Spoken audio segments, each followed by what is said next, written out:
You know, when I was a kid, we used to just get like chocolate and Peeps and stuff like that. Nowadays, when you go to the Easter egg roll at the White House, you get $25,000 worth of autographs. That's what President Donald Trump is handing out at the Easter egg. By the way, he's alive. He's alive. There was a big rumor over the weekend, and we're going to get to all this here in just a minute. This whole weekend, I got to tell you, it was one of the craziest Easter weekends I think I've ever had. First of all, he is risen. Amen. Hallelujah. That's amazing.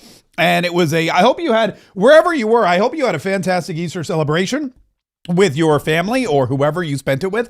I hope you also got to go to church. And I hope you got to, thank you to God and to Jesus for dying for our sins and all that other good stuff. I spent lots of time, like an excessive amount of time in church over Easter week. But that's what happens when you're a staunch Catholic. A real staunch Catholic, not like Joe Biden who believes in abortion and that there's multiple genders and all that other kind of stuff. No, like a real Catholic. But I digress. This isn't about me. This is about President Donald Trump being alive. He's alive. And we know that because he was at the Easter egg roll, despite the rumors from the paid left-wing operatives, not influencers. I heard people say, oh, they're influencers are saying Donald Trump's dead. No, they're not influencers. They are paid Democrat operatives. They get thousands of dollars to spread rumors about Donald Trump, to post horrible things about President Donald Trump, to work in coordination, to use their platform to attack President Donald Trump and make you think that he was at Walter Reed Army Hospital over the weekend, make you think that he was in dire straits. They made you think that something was horribly wrong with him, that he was on the brink of shuffling off this mortal coil. None of that was true. It was all just bogus. But they don't care because they like to spread lies. They like to spread propaganda. They like to dream and fantasize about the death of their least favorite person in the entire world, President Donald Trump. And of course, they like to get paid for it. Now, we're going to go live right now to a presidential press conference that is happening. And then we'll get back to that story here in just a minute. Let's go live to President Donald Trump with an update on Iran and other things.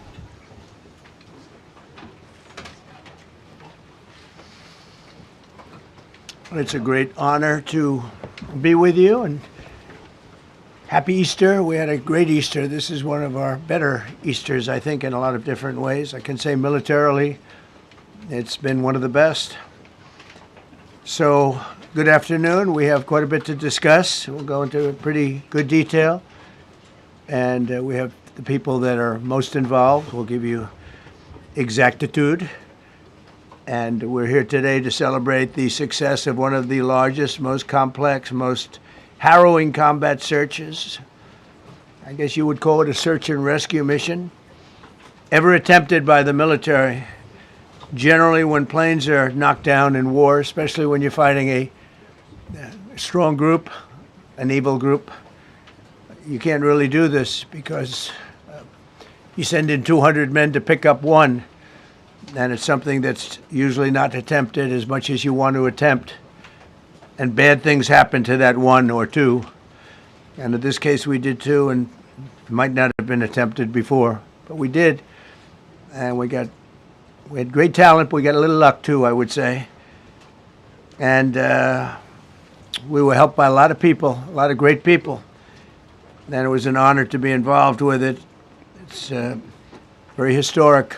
This is a rescue that's very historic. It'll go down in the books. Late Thursday night, an American F-15 fighter jet went down deep inside enemy territory in Iran while participating in Operation Epic Fury, where we're doing unbelievably well at a level that nobody's ever seen before. The entire country can be taken out in one night, and that night might be tomorrow night. Both members of the crew ejected from the aircraft and landed alive. On Iranian soil, I immediately was asked to make a decision. I ordered the U.S. Armed Forces to do whatever was necessary to bring our brave warriors back home. A risky decision because we could have ended up with 100 dead as opposed to 1 or 2. It's a hard decision to make. But in the United States military, we leave no American behind. We don't do it. Within hours, our armed forces deployed 21 military aircraft into hostile airspace, many flying at very low altitude, being shot by bullets. You bring rifles into play when you're going that low, but there are also certain advantages. And in broad daylight over Iran for 7 hours, at times facing very, very heavy enemy fire. We have a helicopter that's got a lot of bullets in it. It's amazing. We just realized how good those weapons are. Those our machines are. Nobody has the equipment that we have, and nobody has the military that we have. Not even close. We're the most powerful military anywhere in the world by far. The flight crews and warfighters aboard those aircraft took extraordinary risks to rescue their fellow service members. This first wave of search and rescue forces successfully located the pilot of the F-15, and he was extracted from enemy territory by an HH-60 Jolly Green II helicopter. Fabulous machine as our warriors faced gunfire at very close range. It's amazing that when you look at the machinery, what happened, that nobody was even injured.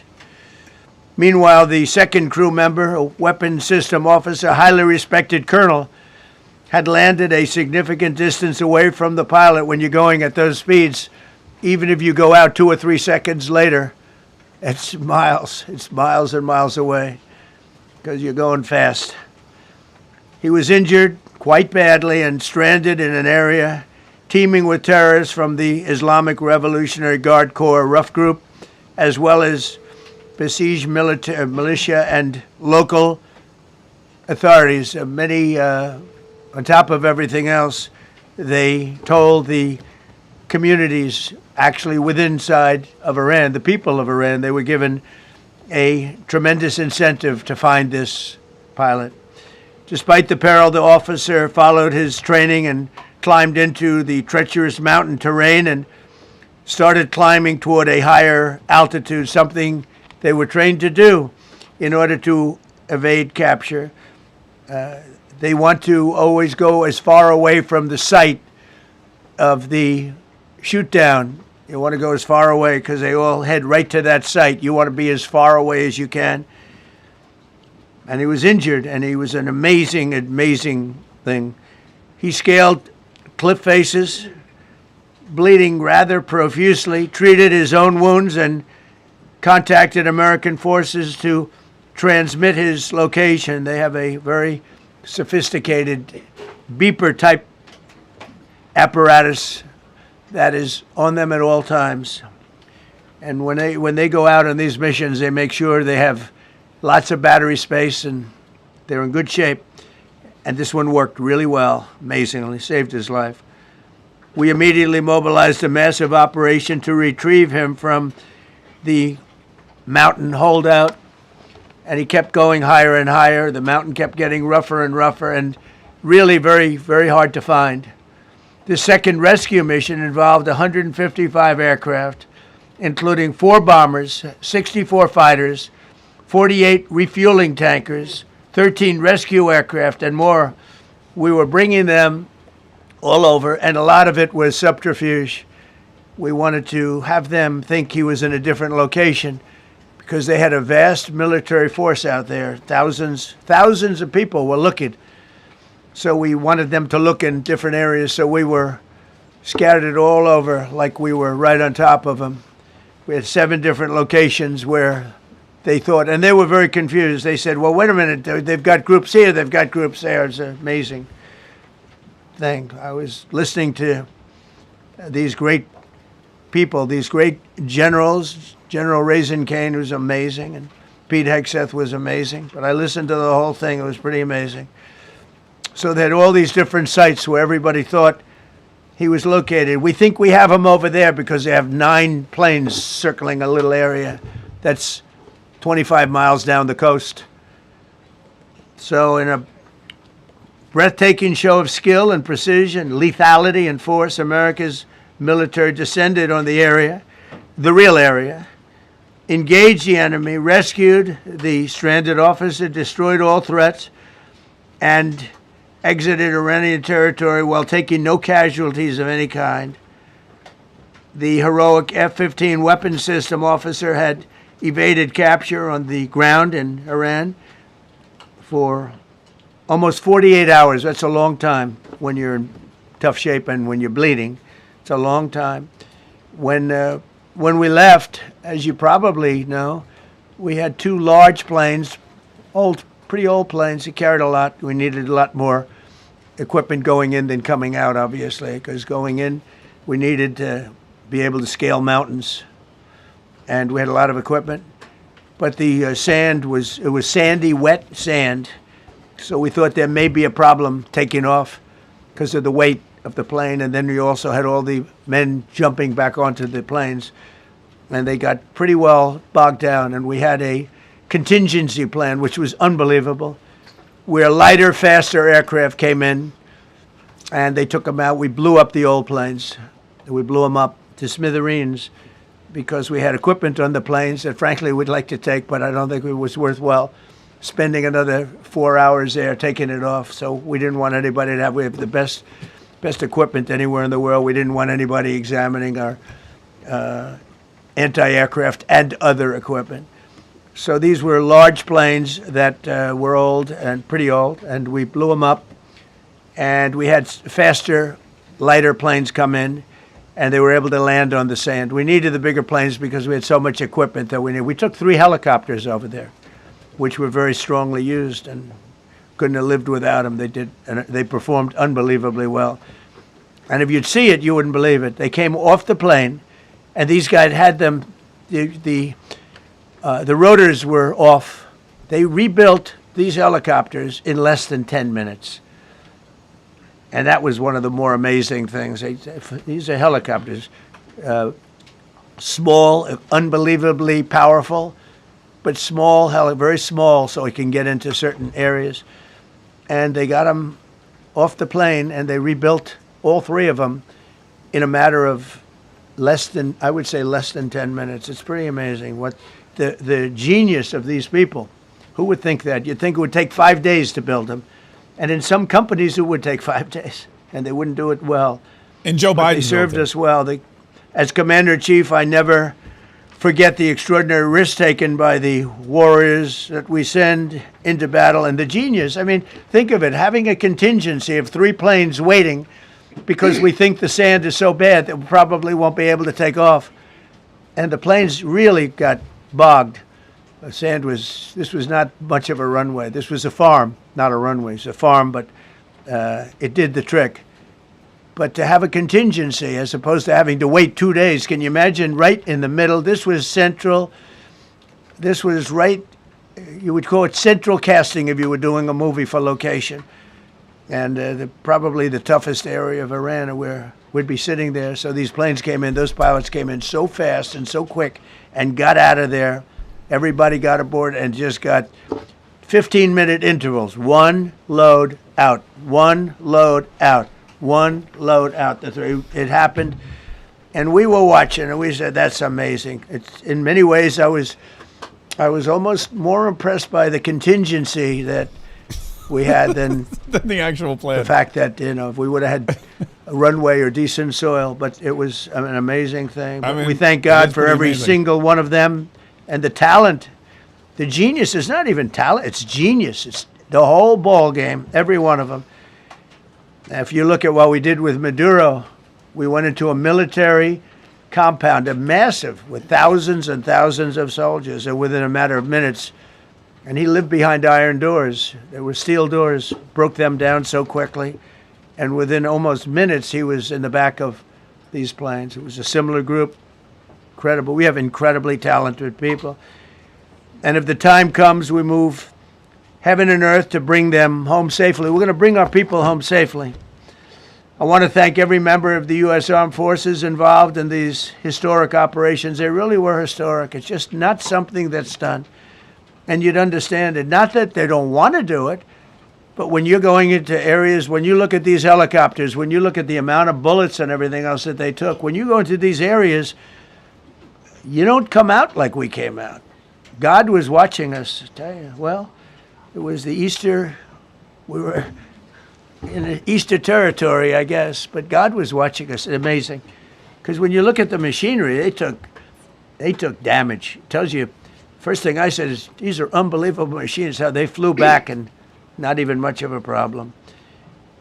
But these two extraordinary rescues, because it was two, and as you probably know, we didn't talk about the first one for an hour, and then somebody leaked something, which we'll hopefully find that leaker. We're looking very hard to find that leaker, and talked about there's somebody missing. They basically said that we have one and there's somebody missing. Well, they didn't know there was somebody missing until this leaker gave the information. So whoever it was, we think we'll be able to find it out because we're going to go to the media company that released it, and we're going to say, national security, give it up or go to jail. And we know who, and you know who we're talking about, because some things you can't do. Because when they did that, all of a sudden, the entire country of Iran knew that there was a pilot that was somewhere on their land that was fighting for his life. And it also made it much more difficult for the pilots and for the people going in to search for him. All of a sudden, they know that there's somebody out there. They see all these planes coming in. It became a much more difficult operation because a leaker leaked that we have one, we've rescued one, but there's another one out there that we're trying to get. So actually, the country, Iran, put out a major notice, you all saw it, offering a very big award for anybody that captures the pilot. So in addition to a hostile, very talented, very good, very evil military, we had millions of people trying to get an award. So when you add that to it, but we have to find that leaker because that's a sick person. Probably didn't realize the extent of how bad it was. I can't imagine that the person did, but we're going to find out. It's national security, and the person that did the story will go to jail if he doesn't say, and that doesn't last long, and I think everybody would understand it. They put this mission at great risk. They put that man at great risk, and they put the hundreds of people that went in looking for him, because everyone now knows that we're going in. Over the past 37 days, America's armed forces have carried out more than 10,000 combat flights over Iran, unheard of, striking more than 13,000 targets. The F-15 we lost last week was the first manned aircraft downed by the enemy in this entire operation with thousands and thousands of flights. They got lucky. It was a lucky hit. You know, eventually you get lucky. But we got lucky too because we got both of them back. But it's a record that is unparalleled in the history of military air operations. Nobody's ever seen anything like it. It's such an honor to be involved with it. We were up late at night, and then we were waiting for those contingent planes to come in, and we say, come on, let's go, get in, because they're waiting out on this farm without a runway, with wet, crummy soil, sand, mostly sand, wet sand, and it eats planes alive, and we're waiting, and we're saying, I hope that one can land and take off. And they came in like magic, boom, boom, boom, one after another. It was like genius. I'm so impressed by that. Because we were a little concerned. We said, boy, if they don't get in and get up fast, we're sitting in them. And that's called Iran Prime, right, General? That's where the whole bet is. And here we are sitting there waiting for a plane. But they came in so fast and so hard, and these guys knew exactly what to do. Let's go, come on, get in, let's go, pwah. They came one right after another, not at the same time.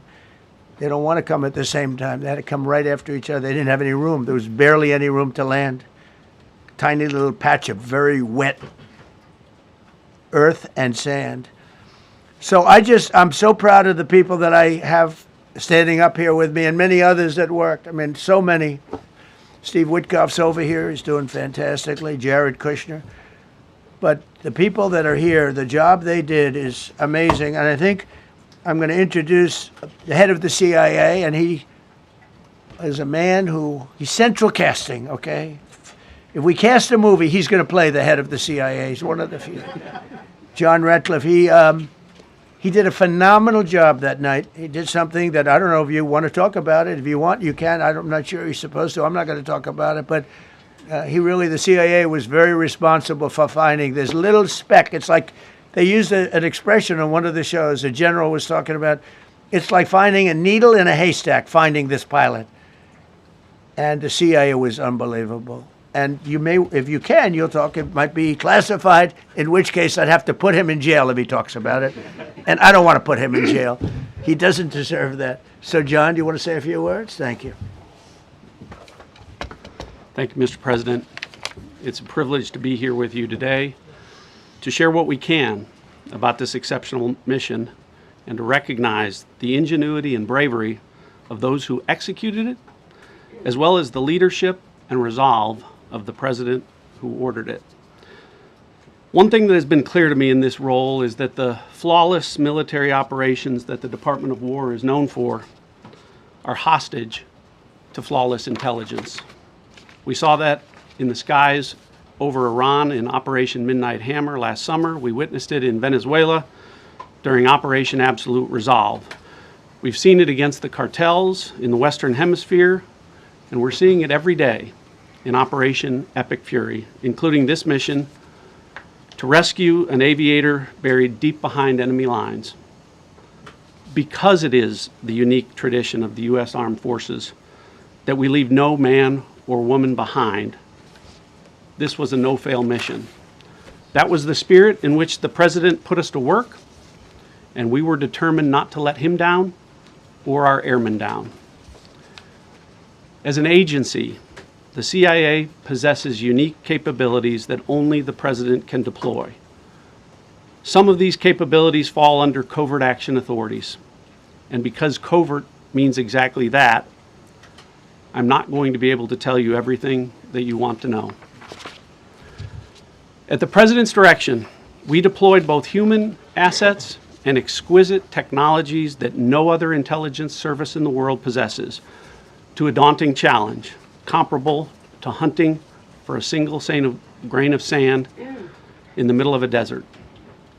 This was also a race against the clock, as it was critical that we locate the downed aviator as quickly as possible, while at the same time keeping our enemies misdirected.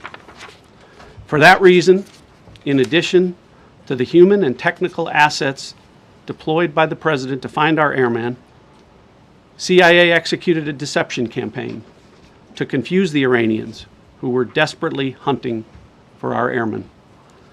On Saturday morning, we achieved our primary objective by finding and providing confirmation that one of America's best and bravest was alive and concealed in a mountain crevice, still invisible to the enemy, but not to the CIA.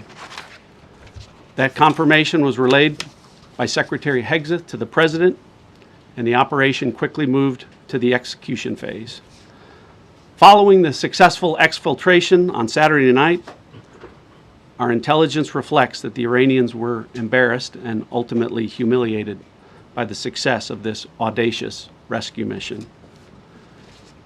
When the President asked me to lead the CIA, he made it clear: get back to basics, no politics, no agendas, tackle the hardest problems, and execute the toughest missions. This President is about results, and now that's what his CIA is about too. The professionals at the agency and at the Department of War deserve immense credit for their flawless execution during this daring mission. Their skill, creativity, and courage are unmatched on the battlefield wherever they step. But none of that matters, and all of that is wasted without a President with the political courage to put them into action. Mr. President, I've had the privilege of seeing you act with political courage in the best interest of the United States up close on a daily basis, and I'm grateful that this successful mission has given the American people a window into that as well. The Secretary and Chairman will tell you that our service members' confidence is boosted by a Commander-in-Chief who has their back the same way they have yours. And I know that the confidence of CIA's officers is boosted by the knowledge that their work is informing a President who's not afraid to make the hardest decisions when the stakes are highest.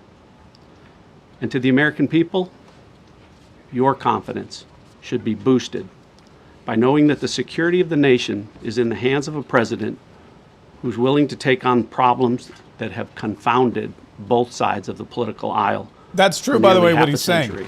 I said that earlier today in the It is an honor 47 to Daily. serve under a leader who just proved that you can believe him when he says, no matter what, we will leave no one behind. Yeah. We will come for you. And not only you. not only does that boost morale, but that also boosts the number of people who are willing to step up and serve, who are going to enlist because they know their lives are not going to be Well, John, thank you in for the danger. collaboration. They with the know that CIA if as something well. happens to them behind enemy lines, Ongoing the partnership. president will send everybody to go get them. Ladies and gentlemen, fellow that makes Americans, everything and better. especially the brave warriors in our armed forces. Here's Hegseth. Over this Easter weekend, the United States military has once again proved why we possess the greatest fighting force the world has ever known. In two extraordinary combat search and rescue operations deep inside enemy territory in Iran, our warriors executed missions of breathtaking skill, courage, and precision. When our warriors are unleashed, as this president has allowed them to be, they are unstoppable. When American airmen were down behind enemy lines, our forces and our president did not hesitate. Special operators supported by elite air crews and intelligence professionals moved swiftly and decisively into treacherous mountain terrain under the constant threat of Iranian forces closing in. Ultimately, it was an impotent Iranian threat. And today, as the CIA director mentioned, Iran's military, and we know this, is embarrassed and humiliated, and they should be. Now, these are not routine operations. They were high-risk, high-stakes missions conducted in the heart of enemy territory. This was not just barely into Iran, this was deep into Iran, involving coordinated strikes to suppress threats, deception tactics to protect our teams, and full synchronization across air, ground, and special operations. The Iranians are still asking themselves right now, how did the Americans do this?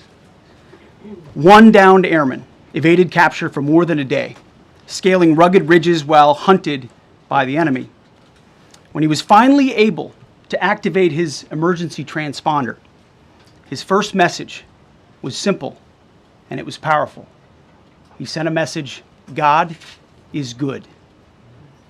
In that moment of isolation and danger, his faith and fighting spirit shone through. You see, shot down on a Friday, Good Friday, hidden in a cave, a crevice, all of Saturday, and rescued on Sunday. Flown out of Iran as the sun was rising on Easter Sunday. A pilot reborn, all home and accounted for, a nation rejoicing. God is good. Despite incoming fire and unforgiving conditions, our troops brought every American home. No American lives were lost. We leave no man behind, and that is not luck. It's the result of unmatched training, superior technology, an unbreakable warrior ethos, and sheer American grit. Our special operators, pilots, and support crews performed with near perfection under fire, and they were lethal.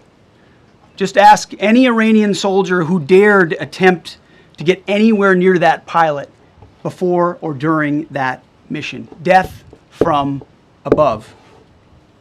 Our troops turned a potential tragedy into a resounding demonstration of American resolve and capability. That's what excellence in uniform looks like. But make no mistake about it. None of this would have been possible without the courageous leadership and ironclad determination of President Donald J. Trump. From the moment our airmen went down, President Trump made it clear we will leave no one behind. The first mission, the first of two, was an audacious daylight thunder run right up the middle. It was authorized in less than 2 hours from that pilot going down when we knew where he was. And it was authorized in the middle of the night, because anybody that's worked for this man knows he's up in the middle of the night. Authorized immediately, without hesitation, audaciously. The second mission, as soon as we knew where that pilot was, and John was certainly helpful in that, also executed immediately. You know, I looked up at my screen when the final mission was complete inside our SCIF, our secure facility. And we have a running VTC, a running coordination cell. And the top of it read 45 hours and 56 minutes. For 45 hours and 56 minutes, we held that call open for coordination. From the moment our pilots went down, our mission was unblinking. The call never dropped, the meeting never stopped, the planning never ceased. The president demanded rapid, decisive action. He backed our military with the full weight of his resolve, refusing to let enemy propaganda or tactical setbacks deter us. His leadership ensured that every lethal and non-lethal resource was brought to bear, that our forces had the authorities and the support they needed to succeed. When the president says he has the backs of our warfighters, he means it. And it means a great deal, and it's a big difference on the battlefield. President Trump understands that peace through strength is not a slogan. It is a doctrine that saves American lives. His unwavering commitment to rebuilding our military and restoring the warrior spirit has paid dividends in missions just like this one. Under his command, America projects power with confidence and brings our people home with victory. And that continues today, by the way. Per the president's direction, today will be the largest volume of strikes since day one of this operation. Tomorrow, even more than today. And then Iran has a choice. Choose wisely, because this president does not play around. You can ask Soleimani, you can ask Maduro, you can ask Khamenei. To those heroes who planned and executed these rescues, your nation stands in awe. I stand in awe. The chairman stands in awe. We all stand in awe of your professionalism and bravery. We serve for you. You embody the very best of America. To the rescued airmen and their families, welcome home. Your courage and endurance, the quiet declaration of faith amid the storm, inspires us all. God is good every day. And to our adversaries watching from Tehran, let this be a clear message. The United States military will go anywhere, at any time, to protect our own and complete the mission.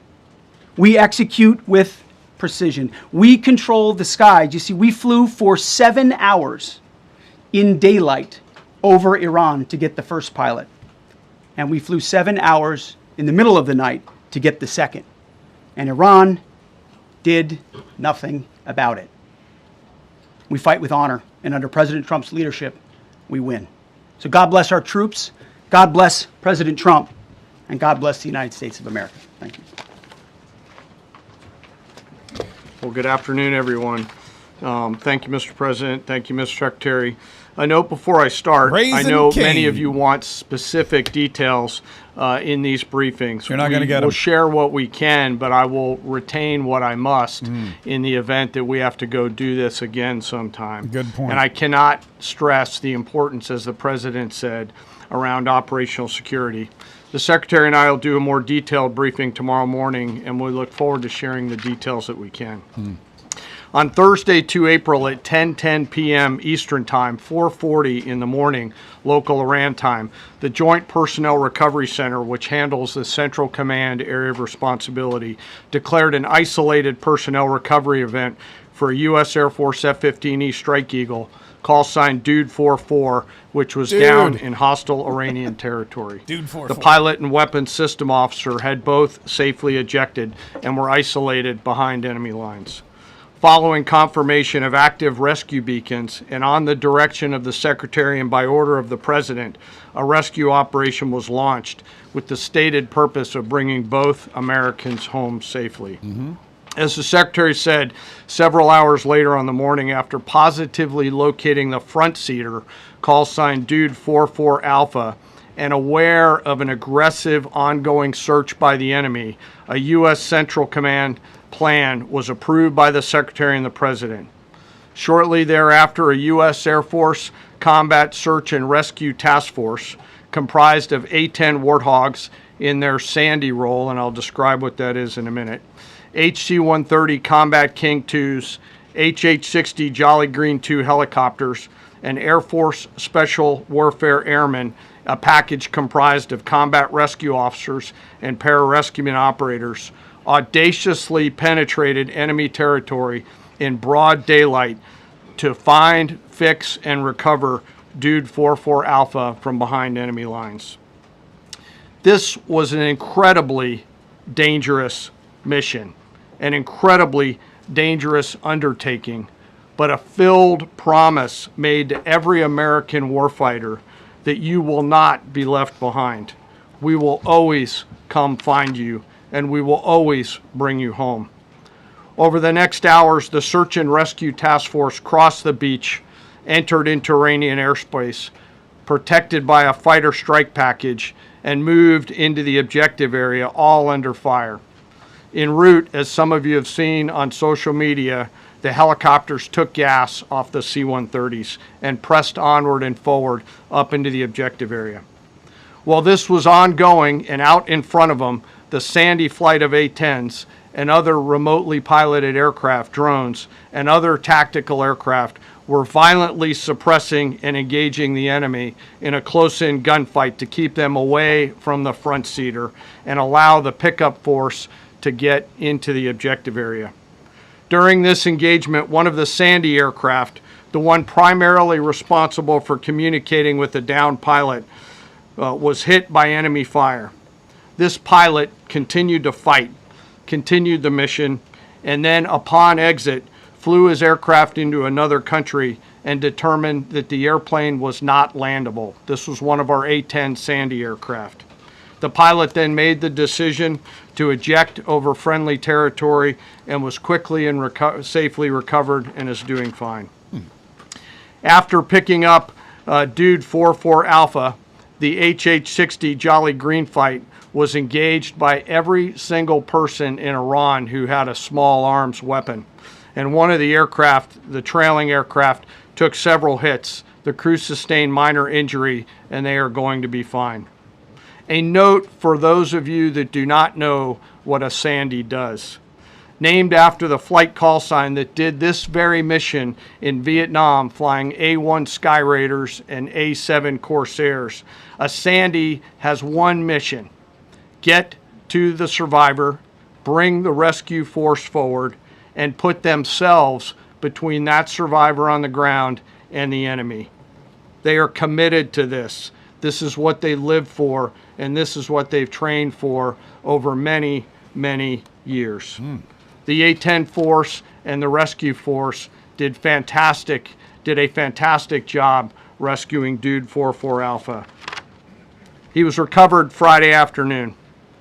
As I said, and the nation needs to know this, this was an incredibly brave and courageous mission, and a testament to the courage, skill, and tenacity of the Joint Force and our leaders. And especially a daylight option, having the guts to try, means so much to so many. Meanwhile, the backseater, as the President and the Secretary have said, had continued to work and survive. Through the hours of daylight, Dude 44 Bravo, the backseater, evaded. Using every means available, the efforts of the United States military, the Central Intelligence Agency, and others were attempting to find and locate with precision Dude 44 Bravo, the backseater. A note on the backseater and the front seater. The single most important contributor to a successful rescue operation is the spirit of attack inside the heart of that downed aviator.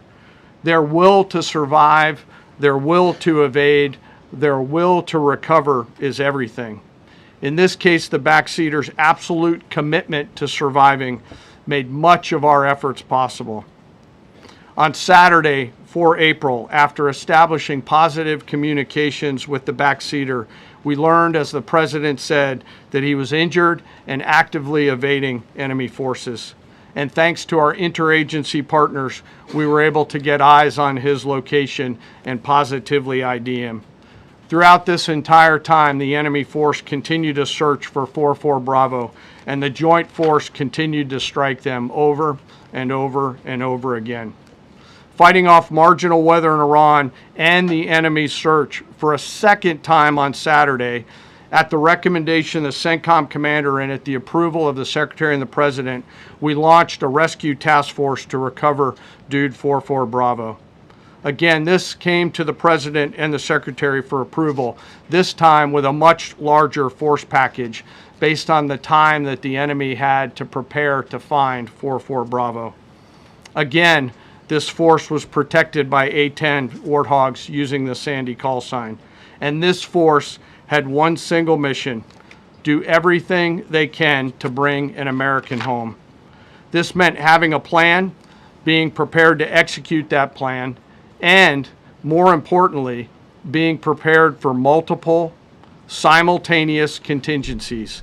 And because of this force's professionalism, grit, and determination, fight off two enemies at the same time: the enemy searching for 44 Bravo and contingencies, which anyone who has done these types of missions knows we run into every single time.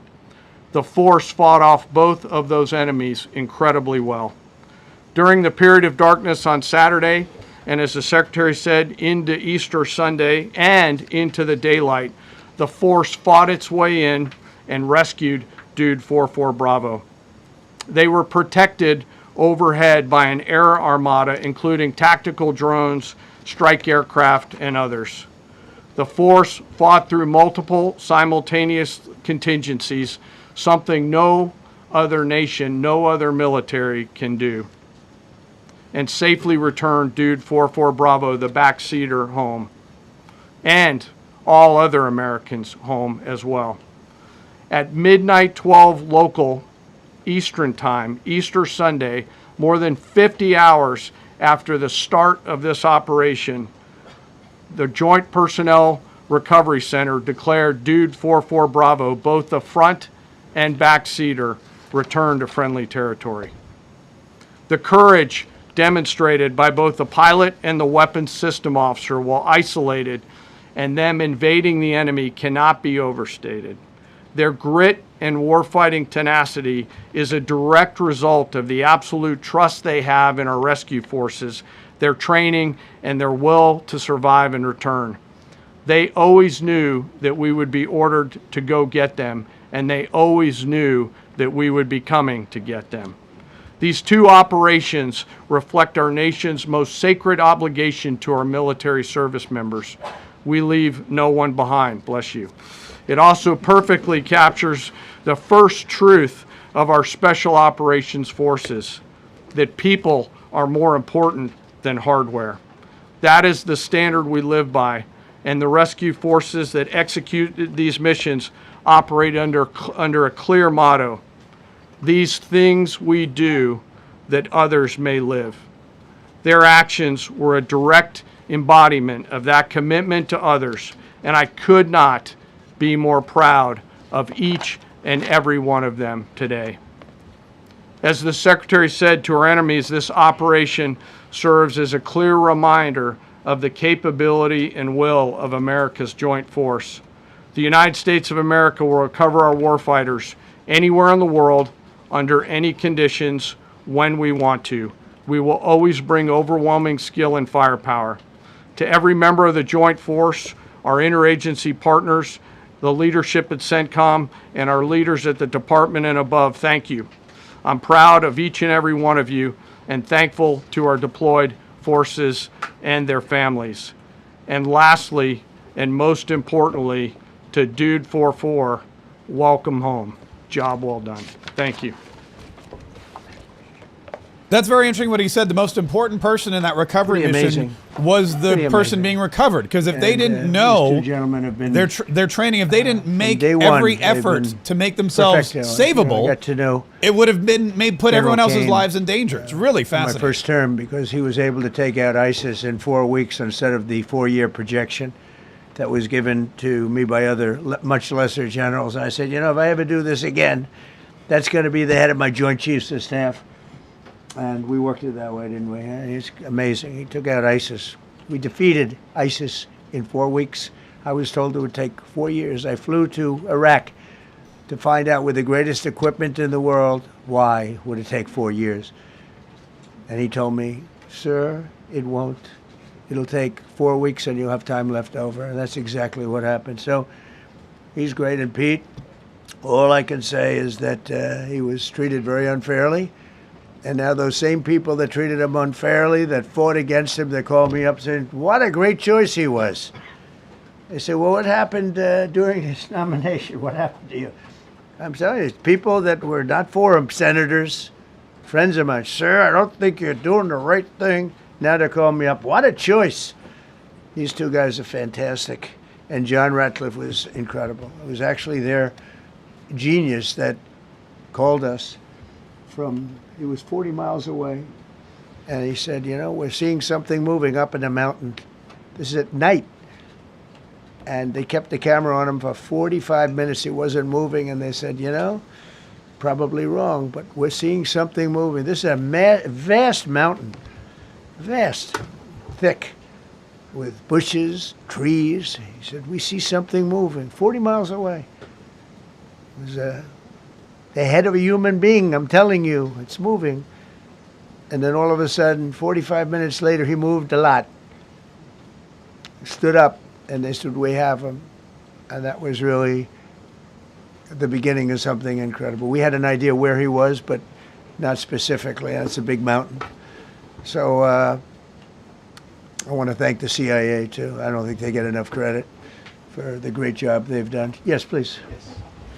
Thank come you the very much, questions. Mr. President, for this great opportunity. All right, here we go. Country, it has super army. You make a difference, Mr. President. Thank you for your greatest leadership. Thank you. I have two quick questions, Mr. President. What was your reaction when you learned that Kurdistan region had resumed exporting oil to the international market with your support as United States of America? Well, I expected that. We've gotten along with the Kurds for a long time, so I expected that. Another question, what would be your reaction if the Iranian people rise up against their regime during a ceasefire? That'd be great. Well, they should do it, but again, the consequences are great. I mean, they were told if you protest, you will be shot immediately. You saw what happened to the young wrestler. He was a great champion, by the way. He was a great wrestler, one of the top in the world. And he and his two friends were hung. And all they did was say a little bit about liberty. They wanted liberty, and they were violently executed. But the number is up to probably 45,000 people were killed. So, you know, when somebody stays in a house, when they know if they walk out of the house to protest, they'll be immediately shot and killed. And they issued that, you know, that was publicly issued. It's not a secret. That's why so many people say, oh, well, why are you doing this way? We can't let Iran have a nuclear weapon. You know, we got regime change. We do. We're dealing with a much different regime than before. We're dealing with different people. They're smarter.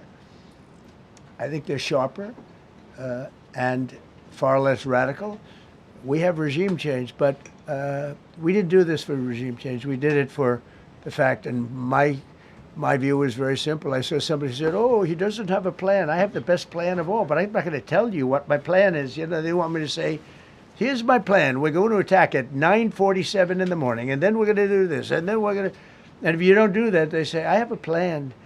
These people know what the plan is. Everybody here knows what the plan is. But it's very unfair to say, because I don't mind being insulted. I've been insulted for many years by the fake news, but you can't. It's so bad for people that are so you just saw two great, and John Ratcliffe, three unbelievable people. They have a plan. Every single thing has been thought out by all of us. But I can't reveal the plan to the media. So, you know, but we're just thrilled by the success of this operation. Yes, please. Thank you, Mr. President. You've said Iranians would be mad if you stopped these attacks, but why? They would just say, please keep bombing their homes. Please keep bombing. Do it.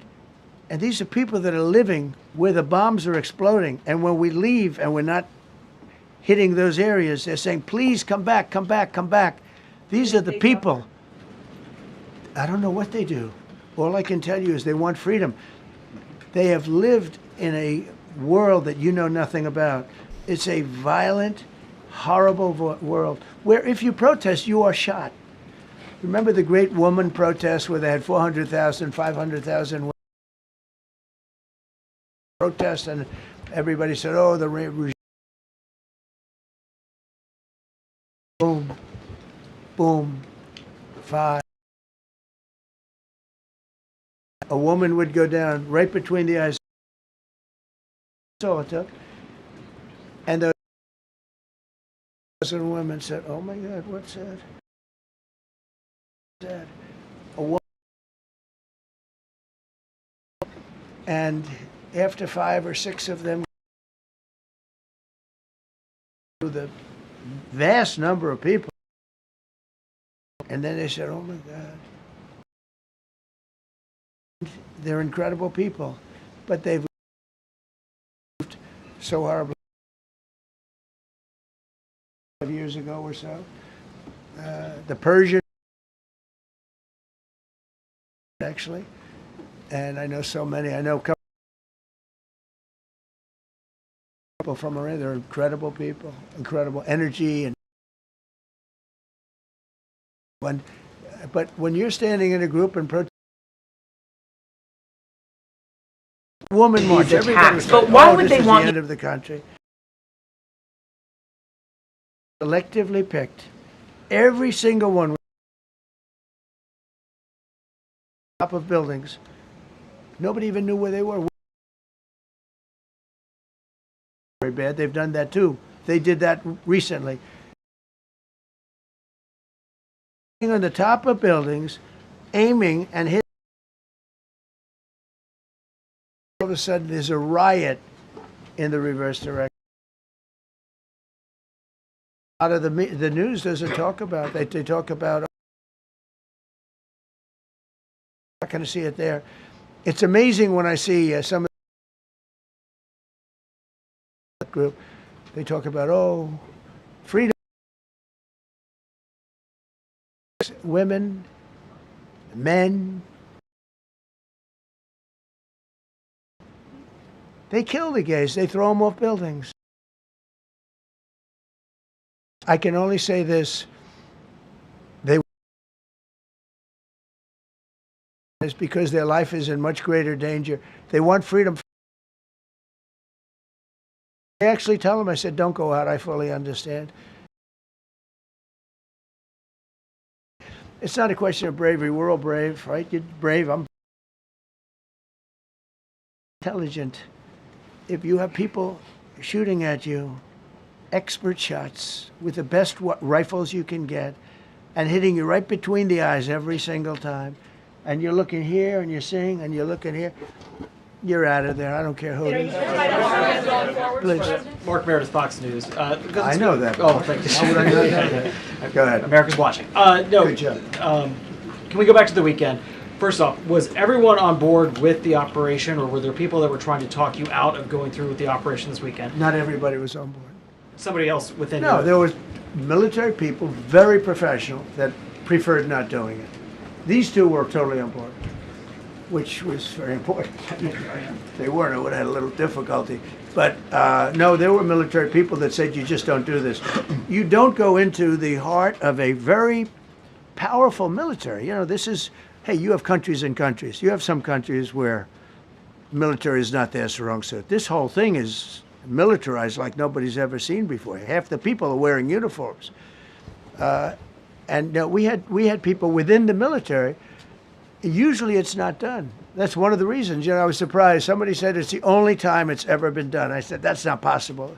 But it is possible. Because you're going into hundreds of thousands of soldiers along the path. I mean, look at some of the helicopters, how they got hit.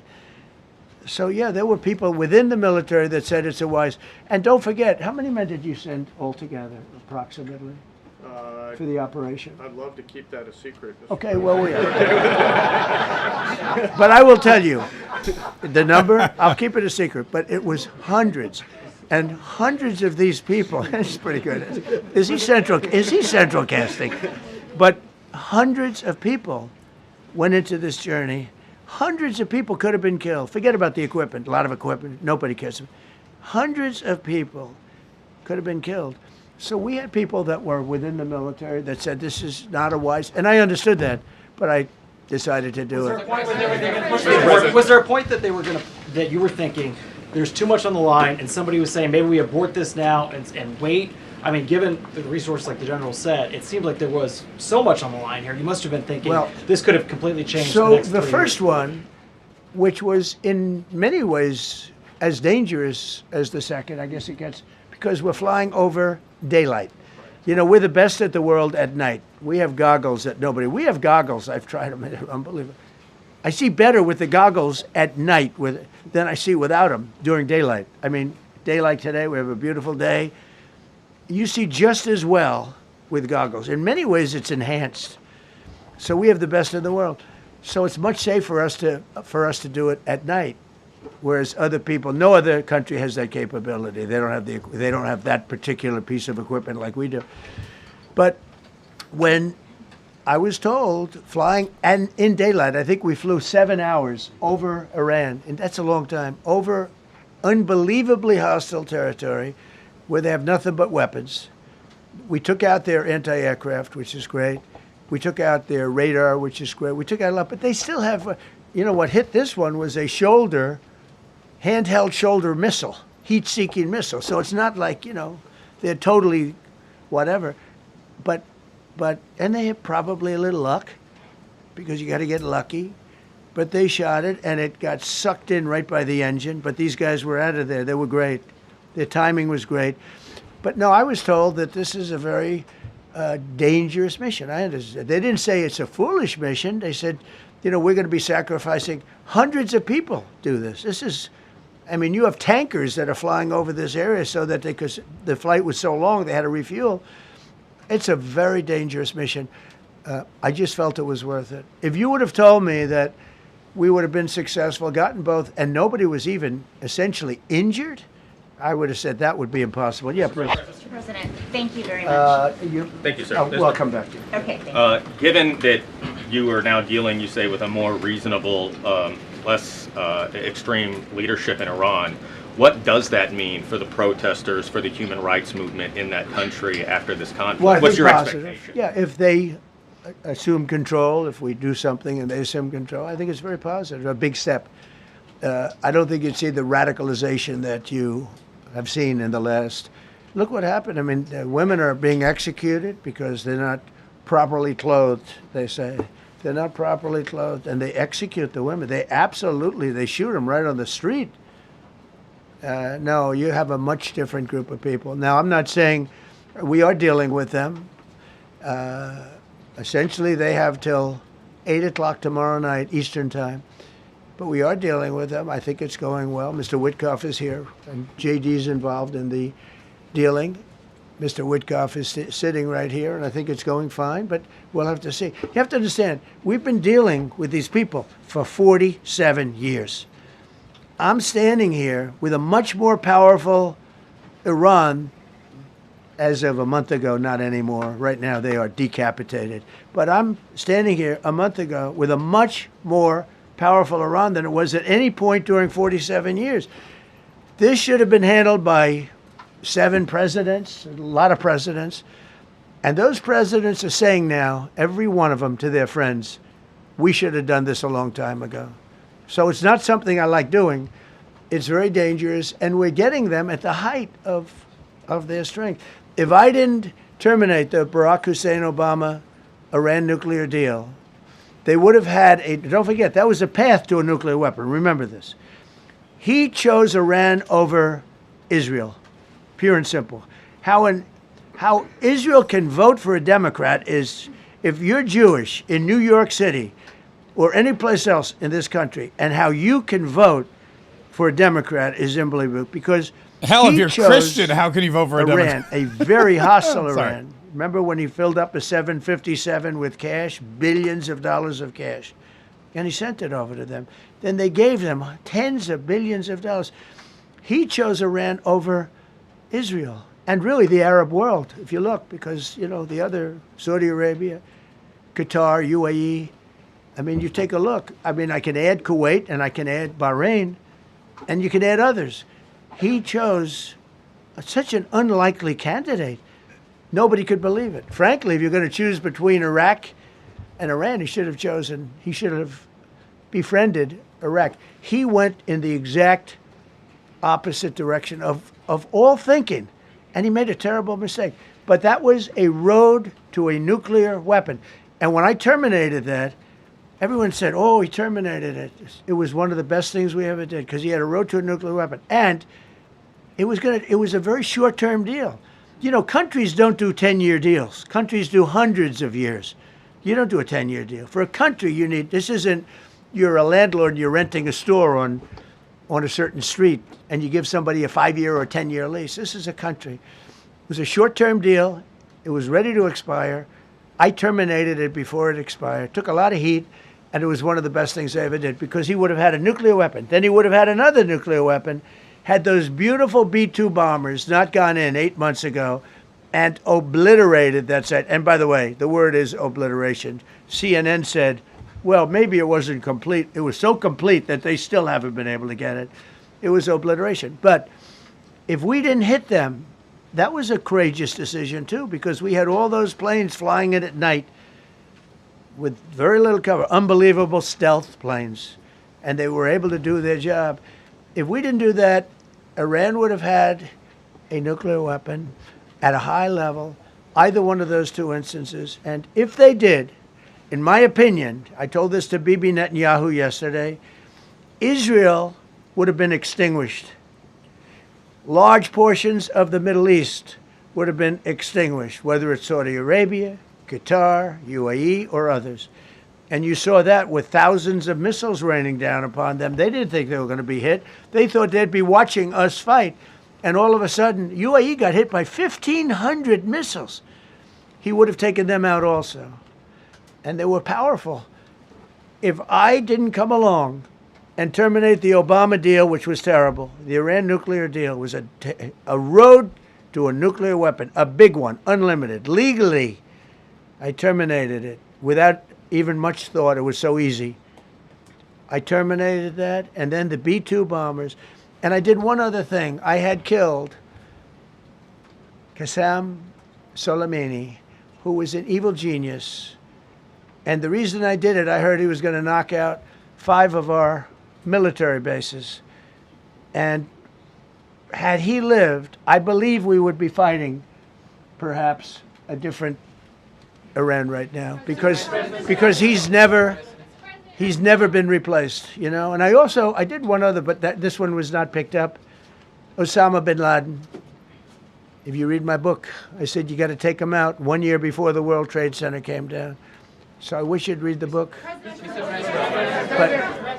But you, as a president, to be a good president, I believe you have to have good instincts. And a lot of this is instinct. Yeah, please. Thank you so much for taking my question today, Mr. President. Mr. President, last week you suggested that Europe should take the lead on reopening the Strait of Hormuz. Has circumstances changed now that you're issuing a direct 48-hour ultimatum? And secondly, would a new ceasefire include Israel, or would it just be between Iran and the US? I can't talk about ceasefire, but I can tell you that we have a active, willing participant on the other side. They would like to be able to make a deal. I can't say any more than that, but they'd like to Mr. President, thank you so much. You've listed the goals. Excuse me. Please, go ahead. You've listed Thank the you, Mr. goals. President. Who you with? My name is Dia Kurda. I'm with the largest Kurdish media outlet, Rudaw Media Network. It's based in Iran. Go ahead. Mr. President, you said before that you don't want the Kurdish forces to enter Iran and be harmed. Do you still want them to stay away? Or what role do you expect them to play now? I'd rather have them stay away. And then, I'd rather have them stay away because I think they bring with them some problems and some difficulties. And I don't think they bring death, to themselves. But I'd rather have them stay away. Go ahead. Thank you, Mr. President, for the question. Deliberate attacks on civilian infrastructure violate the Geneva Conventions and international law. Who are you with? I'm with the New York Times. Zolan from the New York Times. Are you failing? Are you concerned? Circulation way down at the New York Times. Are What's you going concerned on that your threat to bomb power plants and bridges amount to No, war not crimes? at all. No, I'm not. I hope I don't have to do it. But again, I just said 47 years they've been negotiating with these people. They're great negotiators, and because they're not going to have a nuclear weapon. And if somebody that takes my place someday is weak and ineffective, which possibly that will happen because we had numerous presidents that were weak, ineffective, and afraid of Iran, we're never going to let Iran have a nuclear weapon. And if you think it's okay for people that are sick of mind, that are tough, smart, and sick, really sick, from a policy standpoint, from a standpoint, any which way you want to say, mentally, these are disturbed people. If you think I'm going to allow them, and powerful and rich, to have a nuclear weapon, you can tell your friends at the New York Times, not going to happen. It means violating international law. Quiet. You no longer have credibility at the New York Times because the New York Times said, oh, Trump won't win the election, and I won in a landslide. I won every swing state. New York Times said, oh, Trump won't win the election. New York Times has no credibility. The credibility they have is it used to be all the news that's fit to print. The old gray lady, it was great, but they're running on past fumes, and you can't keep doing that. You have to be able to give the correct news. And people like you, who I know, are fake. You're fake. Go ahead, please. Your messaging on the war has moved from the war is coming to an end to war going to be bombing Iran to the Stone Ages. Right. And we've heard a range of those kind of messages. So which is it? Are you winding this down or are you escalating it? I can't tell you. I don't know. I can't tell you. Depends what they do. This is a critical period. They have a period of, till tomorrow at 8 o'clock. I gave them an extension. They asked for an extension of 7 days, right? I said, Steve, give them 10 days. 10 days is up actually today, so I gave them 11, I guess, indirectly. I thought it was inappropriate the day after Easter. I want to be a nice person. They have till tomorrow. Now, we'll see what happens. I can tell you they're negotiating, we think, in good faith. We're going to find out. We're getting the help of some incredible countries that want this to be ended because it affects them also. A lot of people are affected by this. But we're giving them till tomorrow, 8 o'clock Eastern Time. And after that, they're going to have no bridges. They're going to have no power plants. Stone Ages, yeah. Stone Ages. CNN fake news. Are you willing to make a deal that does not include reopening the Strait of Hormuz, or is that now a top priority? I would say it's a very big priority because, see, that's one thing that's a little different than other things. We can bomb the hell out of them. We can knock them out for a loop. But to close the strait, all you need is one terrorist that somehow has a truck loaded with, because you can carry them in trucks, large trucks, a water mine, drop them in the water, and now you tell people that own ships that cost $1 billion to don't worry about the mine. You can do that even just by saying we put mines in the water. So it's not like the rest. We can knock out their military. We already have. We've knocked out their Navy. We've knocked out their Air Force completely. We've knocked out 158 ships in 3 days. We've knocked out even their mine droppers. They don't have any mine droppers anymore, but they put them on other boats, and they could drop them. I'm not even sure they have any mines there, by the way. I'm not sure. I'm personally, they say there might be 8. I don't know. I think there might be none because they're very good bullshit artists. That's why for 47 years they've been bullshitting other presidents, and they haven't done the job. And people are living in hell. You live in more that country, cursing. they're living in hell. No, I think go edit that out. 47 years of this stuff is long enough. They're at the weakest point they've ever been. They have no Navy, they have no Air Force, they have no anti-aircraft weaponry, they have no radar, they have no communication. In fact, the biggest problem we have in our negotiation is that they can't communicate.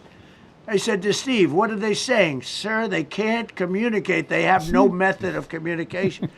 So we're communicating like they used to communicate 2,000 years ago with children, bringing a note back and forth. They have no communication. But all I want to see is I want to have a safe world, and you're not going to have a safe world. Israel will be gone. The Middle East will be gone.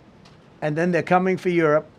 And I have to tell you, I'm very disappointed in NATO. Very. I think that NATO, I think it's a mark on NATO that will never disappear. Never disappear in my Never. mind. You know, they're coming to see me Never. on Wednesday. They're going to say, oh, we'll do this, we'll do that.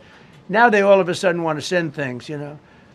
But they said it loud and clear at the beginning when I spoke to UK of all. I would have said they would have been the first because they're the oldest. And I say, yeah, I'd love to have a little help. He said, no, sir, we'd rather wait till you win. I said, I don't need help after we win. They have 2 old broken aircraft carriers, barely work. I said, I guess we can use them. Who the hell knows? I called the general. He didn't even want them. He said, we don't really need them. We got the SS Abraham Lincoln, sir. We don't need them. You know, we have, in terms of technology, we had one day 101 missiles going at 2,700 miles an hour, aimed at the Abraham Lincoln. 101 missiles. Out of 101 missiles, 101 missiles were shot down. Unbelievable technology. 10 years ago, 5 years ago, I don't know if that would have been possible, but 10 years ago, that wouldn't have been possible. 101 missiles heading to a ship that's not that far off the coast. And out of the 101 missiles, we shot down all 101. We have weaponry. The Patriots are unbelievable. We have weaponry that's unbelievable, yeah. Just to clarify. Go ahead, please. Yes. Thank you, Mr. President. You said earlier today during the egg roll that you would like to take Iran's oil, but Americans want U.S. forces home. Correct. What's that trade-off? If I had my Does choice, it take if I had too my much time? choice, yeah, because I'm a businessman first. With Venezuela, as you know, the war was over in about 45 minutes. And we have great people running Venezuela, very good people. I mean, the relationship is good. And we are a partner with Venezuela. And we've taken hundreds of millions of barrels, hundreds of millions. Over 100 million barrels already is in Houston, refined and out. And paid for that war many, many times over, many times over. You know, the old days, to the victim. Okay, you know that. To the winner belong the spoils, go the spoils. And I've said, why don't we use it? To the victor, go the spoils. And we don't have that. We haven't had that in this country probably in 100 years, because even the Second World War, you look at the Second World War, we didn't have it with the Second World War. We helped rebuild all those countries. We rebuilt Germany. How about Germany telling us that, well, it's not their war. We had nothing to do with it. They wanted me to go and tell them everything I was doing. We didn't know anything about it. Well, if I would have told them, they would have leaked it, and we wouldn't have been nearly as successful, possibly, right? But to the victor belong the spoils. So we haven't heard that in, I think, maybe hundreds of years.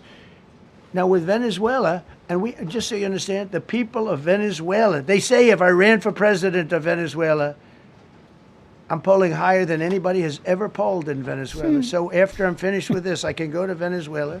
I will quickly learn Spanish. It won't take too long. I'm good at language. And I will go to Venezuela. I'm going to run for president.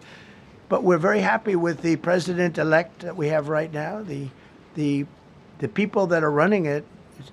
If you remember Bush with Iraq, they fired the generals, they fired the police, they fired the people that worked in their equivalent of the White House. They fired everybody. And you know what they had? They had a mess. And you know what happened? ISIS formed. Those generals and those soldiers got together, the police got together, they all got together, they formed ISIS. Not going to happen with us. So Venezuela has been an incredible situation. We went in, we were very successful, military power like nobody's ever seen. The general, Venezuelan general said, I was on that site. I said, I've never seen ferocity like that. I've been doing this for 40 years. He said, I've never seen it. They hit us from 17 different, they were all set.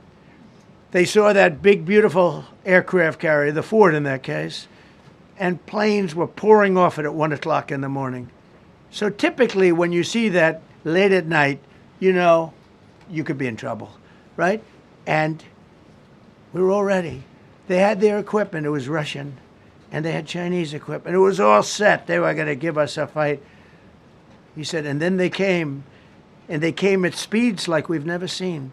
And they came at 17 different angles. The general and his people, that was a lot of angles.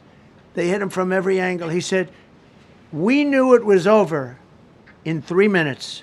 We were waiting for them. Their equipment didn't work, and there's a reason it didn't work. Someday we'll explain that to people. They pressed the button, nothing happened. They pressed it again and again, nothing happened. And he said, we knew this whole thing was over in 3 minutes. We've never seen any, he used the word ferocity. The ferocity of these planes from 17 different angles, and it was over. They went inside. And remember, that was on a military base with thousands of soldiers. And those soldiers looked and they said, get the hell out of here. Thousands. We didn't have thousands. We had like 200 people. So we have a great military.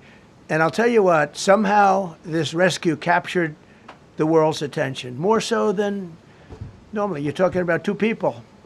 But this rescue captured the world's attention. But we did it in Venezuela. That was amazing. And now we have a very bad man in prison and going to trial. I mean, he released, aside from the drugs, which he was terrible, Maduro released hundreds of thousands of people from jails into our country. Drug dealers, murderers, the worst people in the world were released into our country because we had a stupid president who probably didn't know, and we had a border czar who never went to the border and never once called our great Border Patrol agents, right? Not once, Kamala. She never called the Border Patrol.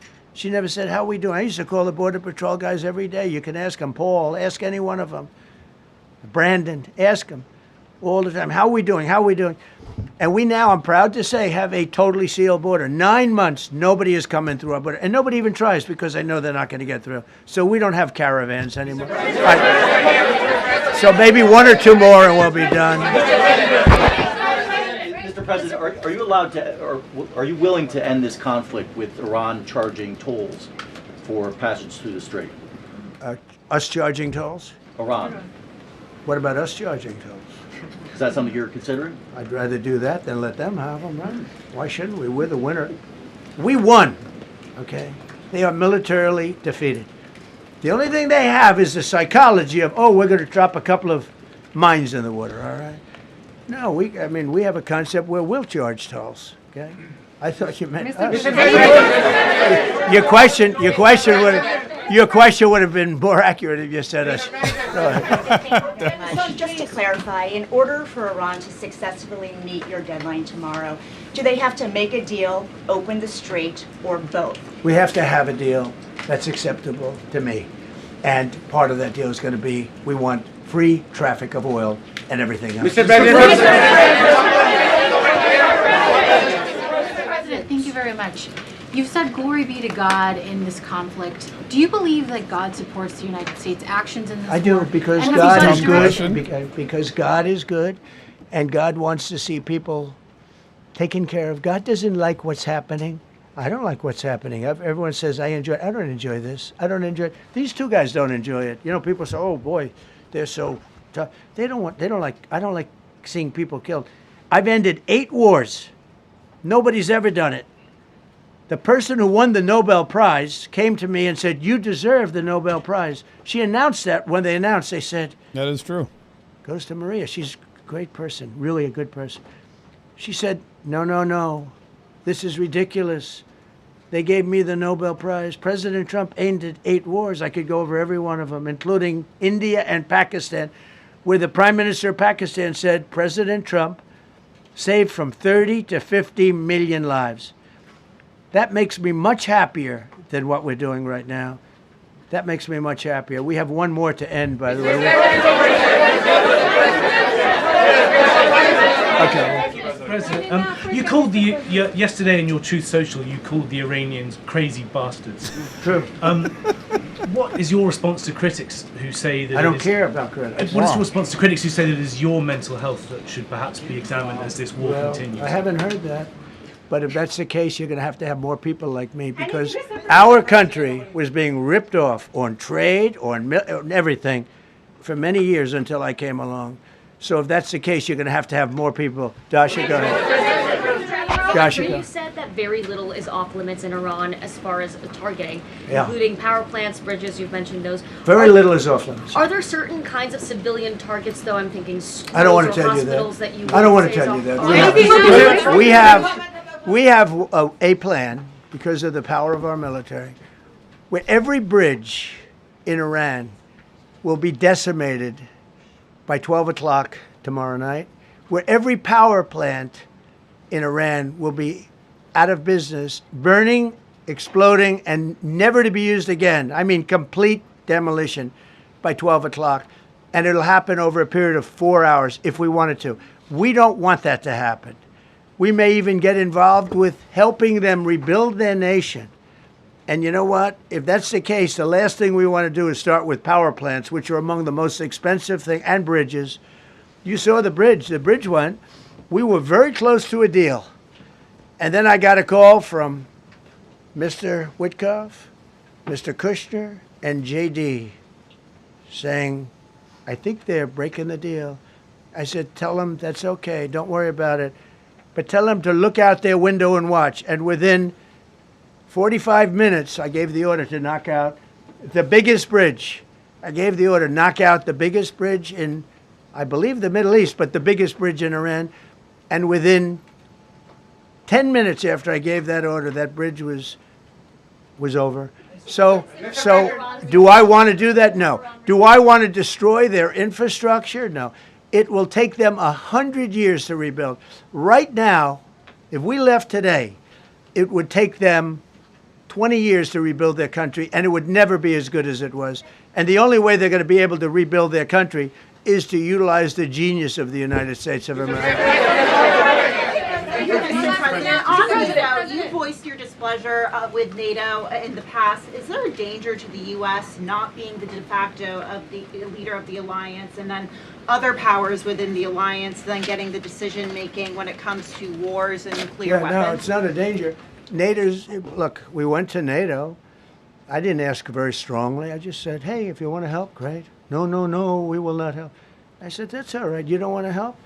Because I've always said NATO's a paper tiger. See, NATO's a paper tiger. Putin's not afraid of NATO. Putin's afraid of us, very afraid of us. And he's explained it to me a lot of times. I got to know him very well. I know him very well. NATO's a paper tiger. NATO is us. And when we needed them, we didn't need them, by the way.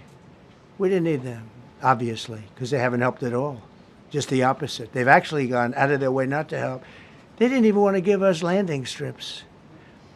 Think of it. And it's not just NATO. You know who else didn't help us? South Korea didn't help us. You know who else didn't help us? Australia didn't help us. You know who else didn't help us? Japan. We've got 50,000 soldiers in Japan to protect them from North Korea. We have 45,000 soldiers in South Korea to protect us from Kim Jong-un, who I get along with very well, as you know. Do you notice he said very nice things about me? He used to call Joe Biden a mentally retarded person, okay? So don't tell me about your stuff. Joe Biden, he said he's a mentally retarded person. He was so nasty to Joe Biden. It was terrible.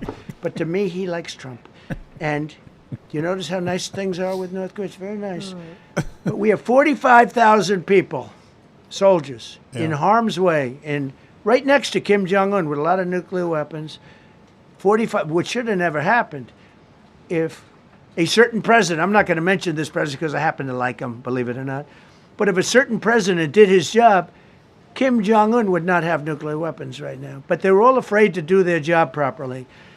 But just to conclude and just to finish, Japan didn't help us, Australia didn't help us, South Korea didn't help us, and then you get to NATO, NATO didn't help us. There were some countries that did. Now, countries that have been good, now you could also say they're got to be a little bit more involved because they're in the territory, but Saudi Arabia has been excellent, Qatar has been excellent, UAE has been excellent, Bahrain, Kuwait. I mean, Kuwait did shoot down 3 of our planes. The only planes, really, that we lost with friendly fire, they call it. I call it unfriendly fire. They unfortunately didn't know how to use our great Patriots. The pilot said, what kind of a missile's coming at us? Patriot. Boom, they got out. Because they know a Patriot never misses. So they had beautiful Patriots. There were planes heading in their direction. Unfortunately, they decided to shoot those planes. They were our planes. So, NATO is a paper tiger. Now, he's coming to see me on Wednesday, as you know. He's a wonderful guy. Secretary General is great.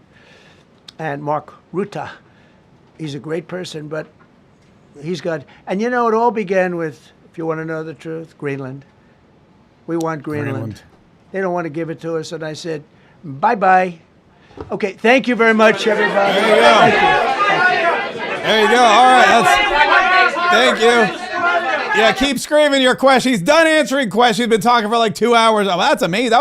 Listen, this press conference that we just witnessed is one of the most important press conferences President Donald Trump has ever done. Now, I will say this. It was longer than I expected it to be.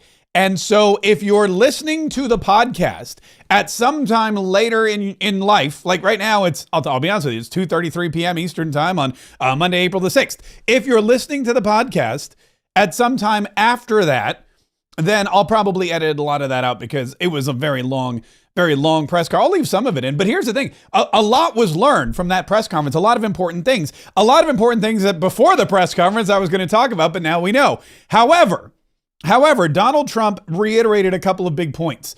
He reiterated a couple big points about how he is not going to back down when it comes to Iran, how he's going to continue to negotiate with Iran. And the way he negotiates is he says, look, here's everything we need. If you don't have it by this particular time and day, then, well, I mean, we're just going to blow you to bits. In fact, the Truth Social post that, like I said at the very beginning of the show, and I'm going to be honest with you, the fact that President Donald Trump came on when he did was shocking to me.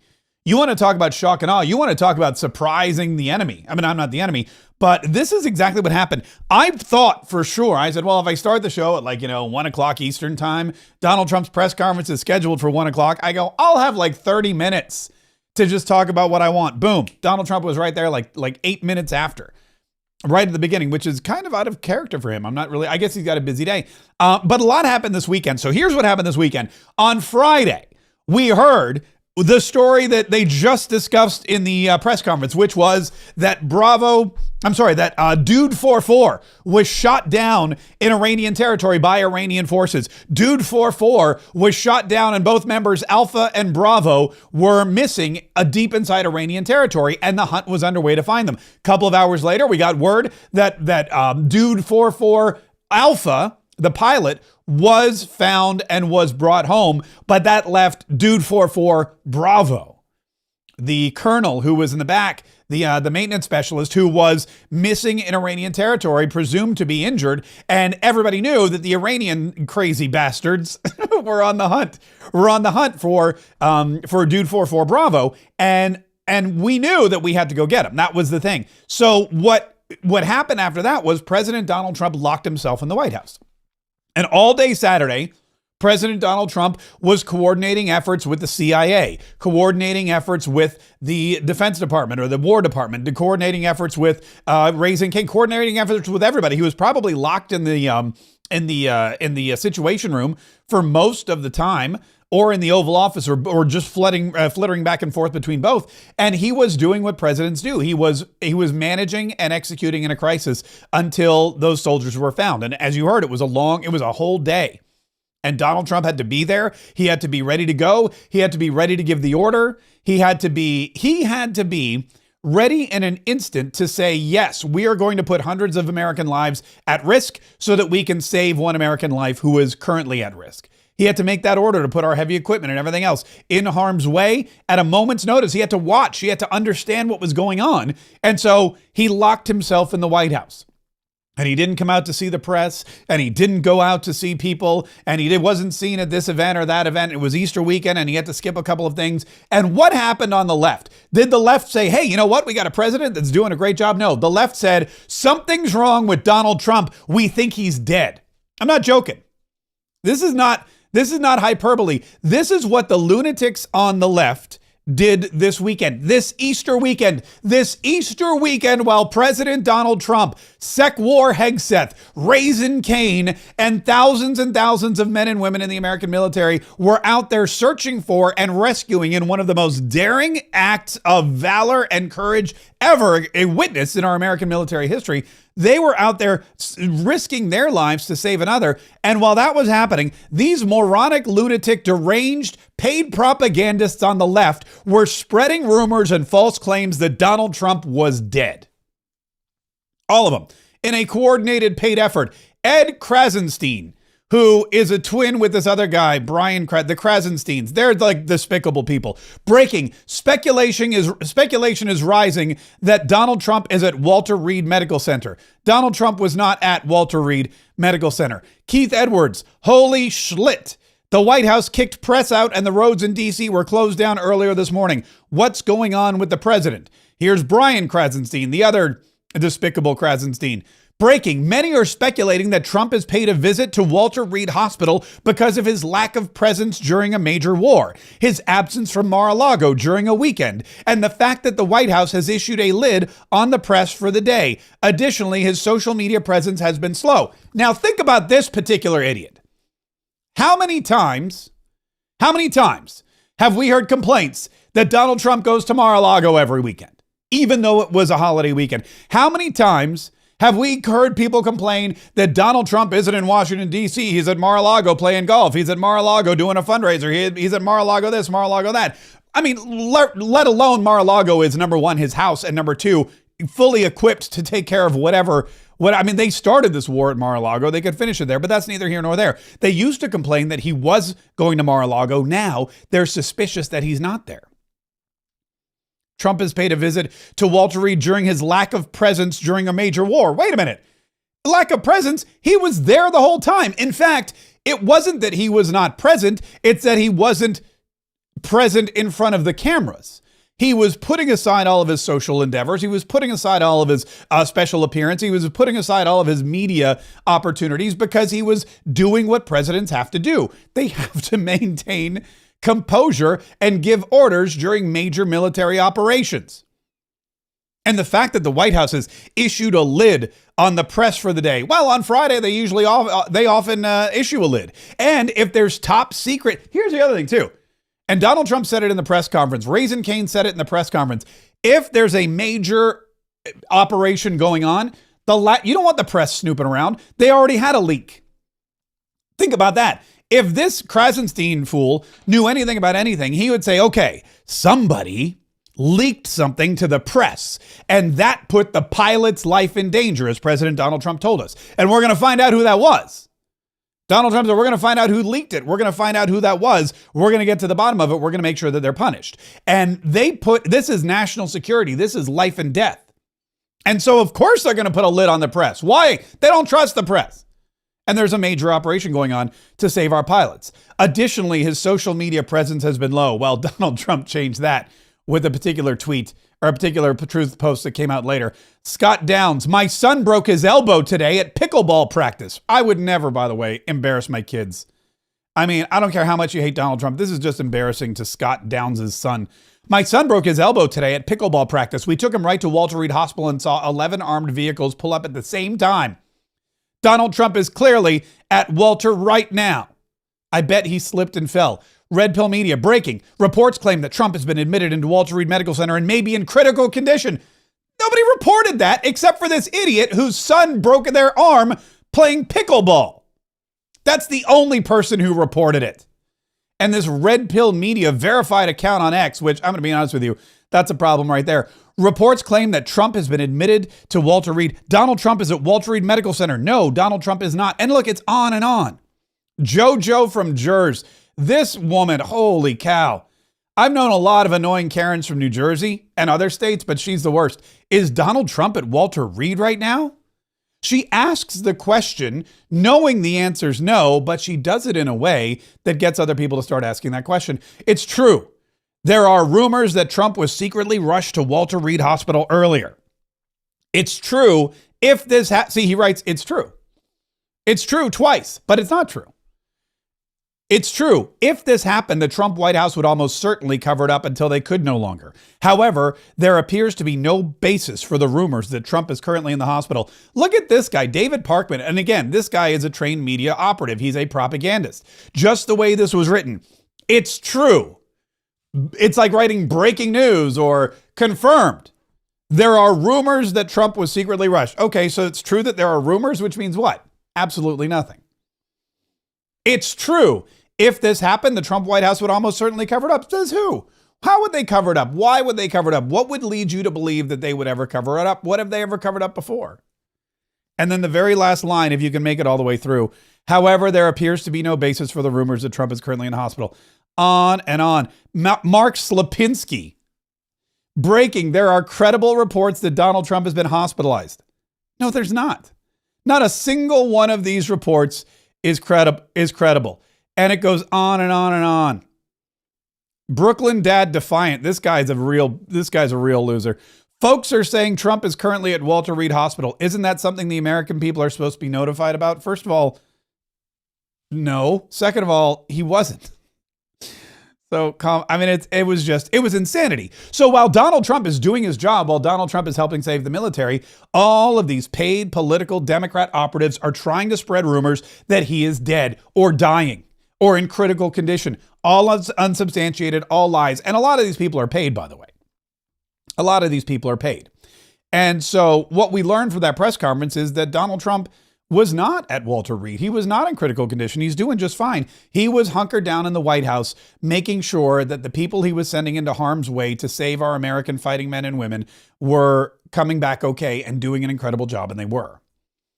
And then when all was said and done, he issued this Truth Social post because, Donald Trump, his Truth Social is eerily quiet. Oh, yeah? Well, he made it loud pretty quickly. Listen to Jake Tapper talking about President Donald Trump and cussing on CNN. He has just threatened Iran in extraordinary graphic terms, giving the Iranian regime just over a day to either make a deal, reopen the Strait of Hormuz, or face hell. If your children are watching, be warned, the president did not use polite language. Quote, Tuesday will be Power Plant Day and Bridge Day, all wrapped up in one in Iran. There will be nothing like it. Open the f***ing strait, you crazy bastards, or you'll be living in hell. Just watch. That's my favorite. That's my favorite presidential quote.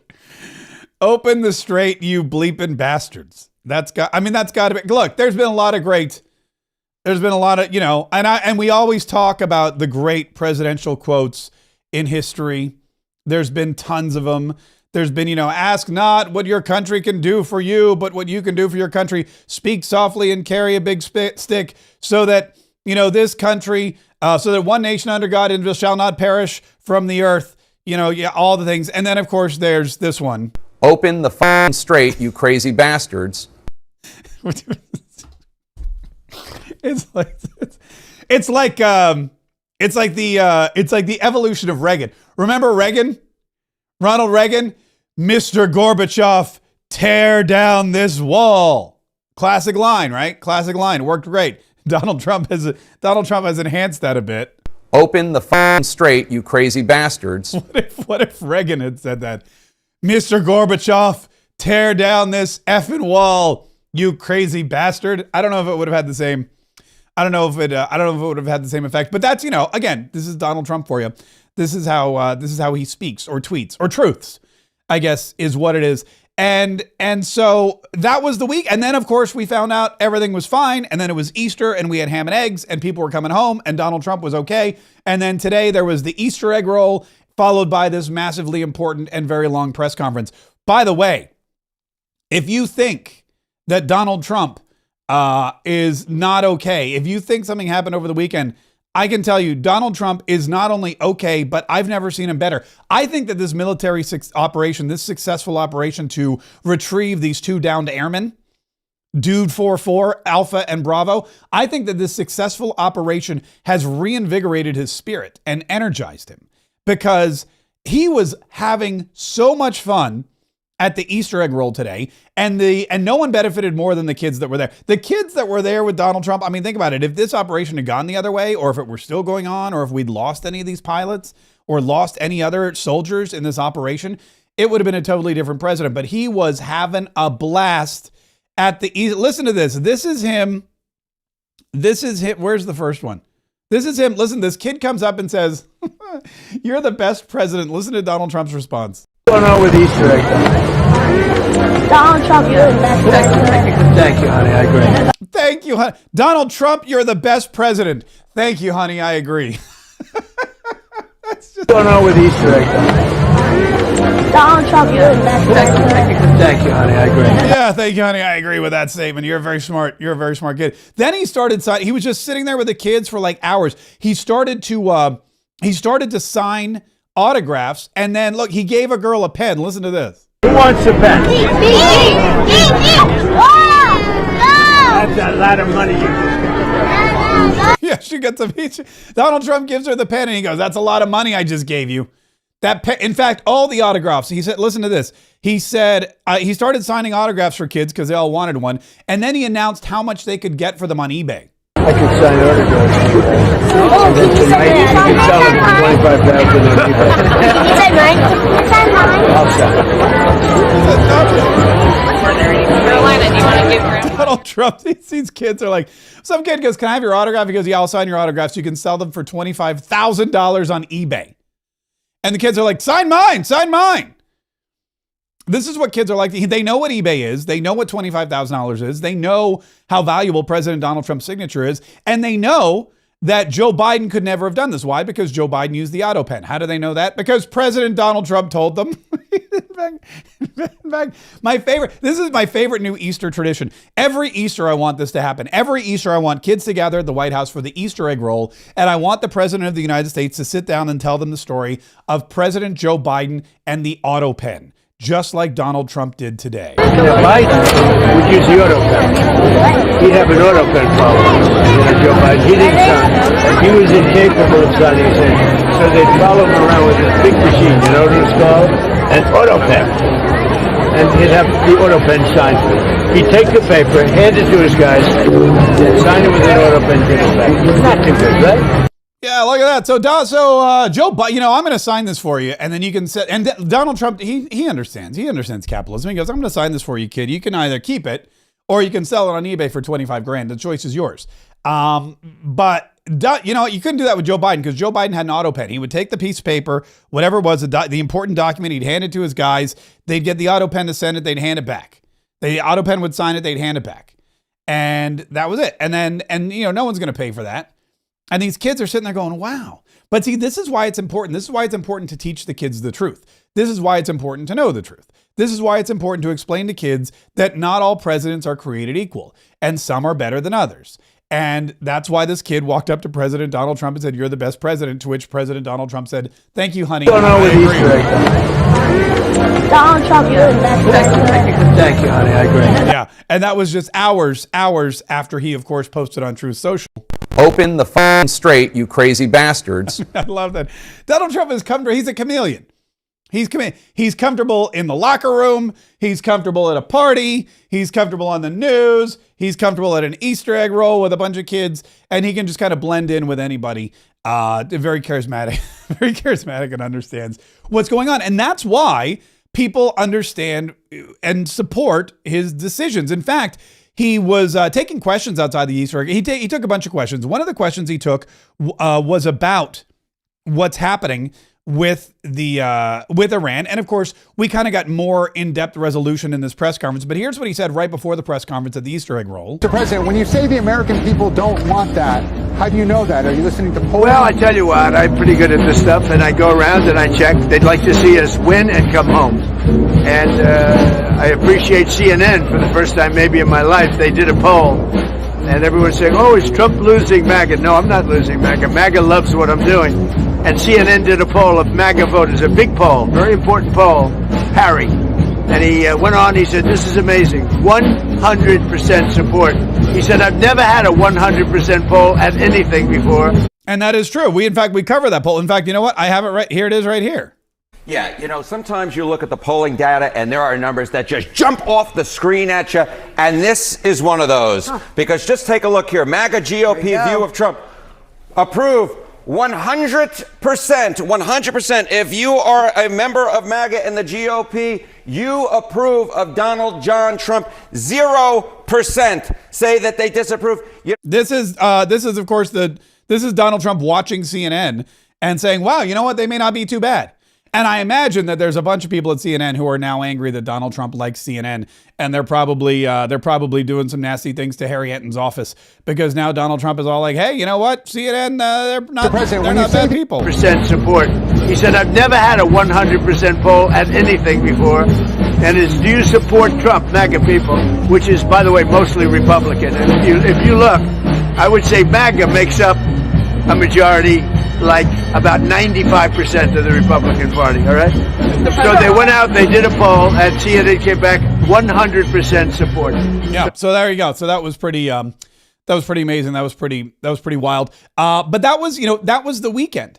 It was and we thought it might have been a slow weekend. I mean, that's the thing. We thought this weekend might have been slow. We thought until Friday, until the word came in that the pilots were shot down, or that airplane was shot down, we thought might be kind of a slow weekend. Congress is out of town. You know, Rick Scott's at Disney World because he was posting that for TMZ's sake. The Congress is doing whatever they're doing, but there's nobody in Washington, D.C. except the president. The Iranian war continues, and, you know, we think that's probably going to wrap up hopefully soon. But no, it exploded into one of the craziest weekends of all time, and that is not just because of Donald Trump, but because of the left-wing rumor mill. By the way, I would like to point out that I knew these lies and the propaganda that these people were pushing. I knew that it was fake news from the minute I saw it. Two reasons. Number one, I'm not an idiot. Number two, of course, is because of RightPen. Because whenever I see any one of these tweets, whenever I see one of these lying liars who lie, go out there and start saying, oh, the president of the United States is at Walter Reed. Oh, the president of the United States is in critical condition. I knew that it was a lie. And so I ran it through RightPen. And I'll show you here. We'll pull up one of them. I'll go to X and I'll pull up one of them. But I mean, it was just immediate. The amount of information that was coming out. As soon as somebody wrote Donald Trump's at Walter Reed Hospital, RightPen knew that it was a lie. As soon as somebody wrote Donald Trump is in critical condition, RightPen knew it was a lie. As soon as these things started coming out, we ran it through RightPen, and RightPen knew immediately that all of this was just conjecture. Here, I'm going to show you real quick how it worked. I was going to line one up, but President Donald Trump was speaking for a very, very, very, very, very, very, very long time.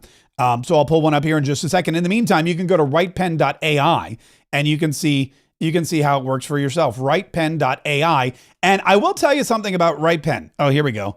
I got one right here. Hold on. I have one of these Krasenstein posts. So yeah, here's how this works. So if you go to rightpen.ai, spelled exactly the way it sounds. If you go to rightpen.ai, you can, I'll pull it up here. You can see it. You go to rightpen.ai. There's a big thing that says expose this post. Now you could put in an article. You could paste the actual context of the article, or you could paste the link to the article, or you could upload a screenshot, which is what I like to do because then I can throw it back in their faces. And we're going to go here. Here's Krasenstein. So I'm going to upload this Brian Krasenstein post, which says speculation is rising that Donald Trump is at Walter Reed Medical Center. And as we all know, that was a bunch of BS, steaming hot pile of BS. And RightPen knew this immediately because it crossed out breaking, speculation is rising, and it replaced it with rumor that Donald Trump is at Walter Reed Medical Center. And so I can take this because we knew it was, and this is the other thing too. I'm going to click on, if you click on it, by the way, you can see the original. So it says breaking. This is how they get you. This is how these left-wing propagandists, these paid propagandists who take Soros's money and for thousands of dollars start these fake narratives.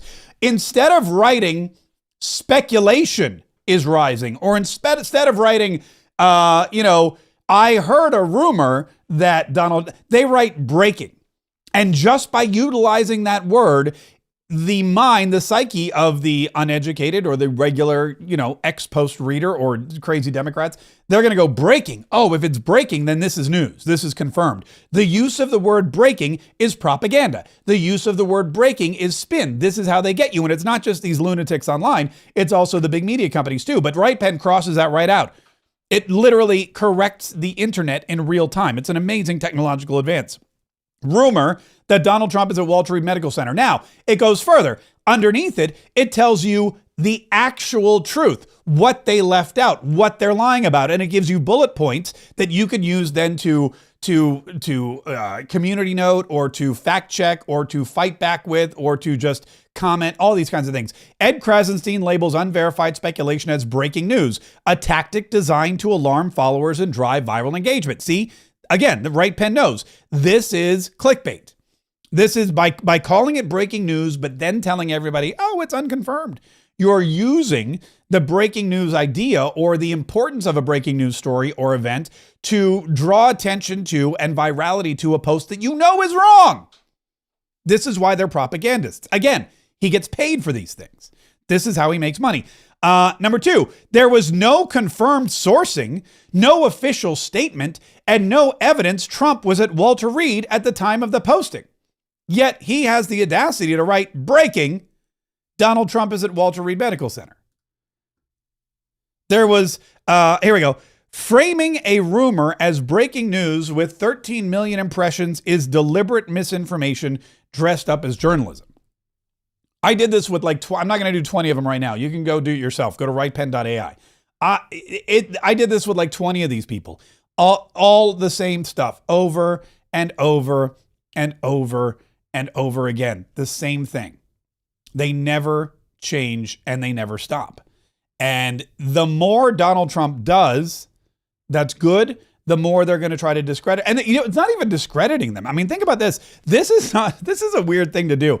This is not even discrediting Donald Trump. It's trying to make people think he's dead. And I don't understand really the point of that, because eventually they're going to, if Donald Trump hunkers down in the White House and goes to the Situation Room and says, I'm going to make sure that this operation goes off without a hitch. If Donald Trump is like, cancel my plans, we've got airmen behind enemy lines, which again, doesn't happen. I mean, this is the first time I think in Donald Trump's presidency this has happened. So of course it's a big deal. Of course it's something he's going to be concerned about. I mean, they haven't had one of these thunder runs that I know that I can remember in Donald Trump's time. Donald Trump was the king of the unmanned mission. When General Soleimani was killed in Iraq at the airport, when Qasem Soleimani met his eternal end and was sent to Valhalla with all the virgins and whatever, it was an unmanned operation. It was a drone, boom, precision attack in Iraq, and he was gone. And no Americans were harmed in that attack. Here now you have this longer precision strike of 30 days. And there's a plane that's shot down. There's 2 airmen behind enemy lines. When was the last time Donald Trump had to go out and extract people from behind enemy lines? Of course he's going to cancel his plans. Of course he's going to stay out of the limelight. Of course he's going to stay off social media. It's a tense situation. It's a very, very secure situation, and he already doesn't trust the media because they're leaking stuff to the press. It's really incredible. The more presidential he acts, the less they appreciate it. And then they lie about him being sick or dying, which is dumb because come Monday, he's gonna walk out for the Easter egg roll and everyone's gonna go, oh, he looks fine, which is exactly what happened. He walked out for the Easter egg roll. He's signing autographs for $25,000 each. He looks perfectly fine. Absolutely nothing wrong. Absolutely nothing wrong with this president. And of course, he did something that was miraculous with this rescue. I just got off the phone with a senior administration official who was deeply involved in every step of the operation. And there's just so many heroes in this story. The fact that the president, the secretary of defense, the chairman, and the military leadership would do anything necessary to get this airman back on our side, back home. As a soldier, when you're going into enemy territory, to know that the American people and America is going to do everything it can to get you home is critical. We have the heroes in the intel community who use misdirection to take the Iranians in a different direction, and who also identified where this man was, which made the operation possible. We had hundreds of special operators and aircraft in the region, and then this guy, this airman, was an absolute hero. He climbed 7,000 feet. When the planners were trying to identify where he was, they couldn't imagine that he was both injured and was able to get to that point where he could eventually be rescued. So a remarkable operation that only America, only the American military and the American intel community could pull off. And so it's a happy day, and I think just a continuation of the demonstration that we've seen over the last 6 weeks of America's unique military capability and steadfastly and in a very focused way taking care of and eliminating Iran's military capability. That's Senator McCormick from Pennsylvania. And a lot of things came up about this, which I think that people don't even realize. And it's important to really note. It's important to think about this because it all boils down to national security, all boils down to national defense, and it all boils down to something that would not have happened during the Biden administration, during the woke military years. Because here's how this works. And Dave McCormick's right.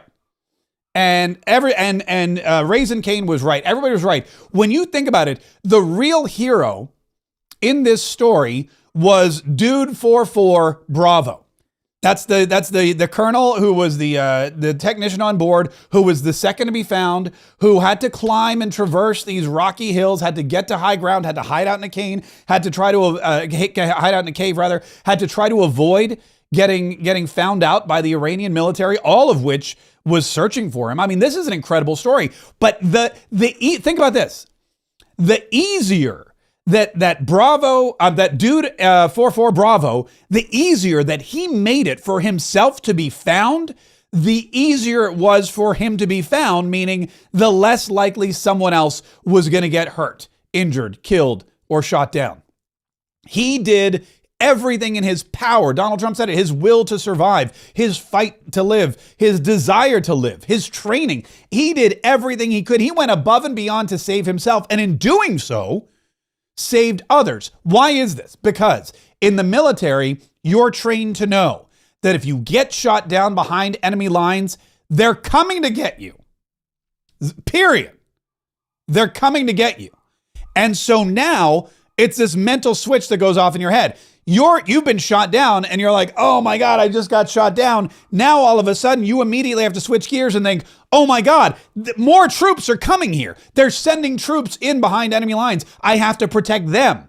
And the best way to protect them is to make sure you get to that high place, make sure you get to higher ground, make sure you get to a place where it's easy for them to extract you without putting themselves in harm's way.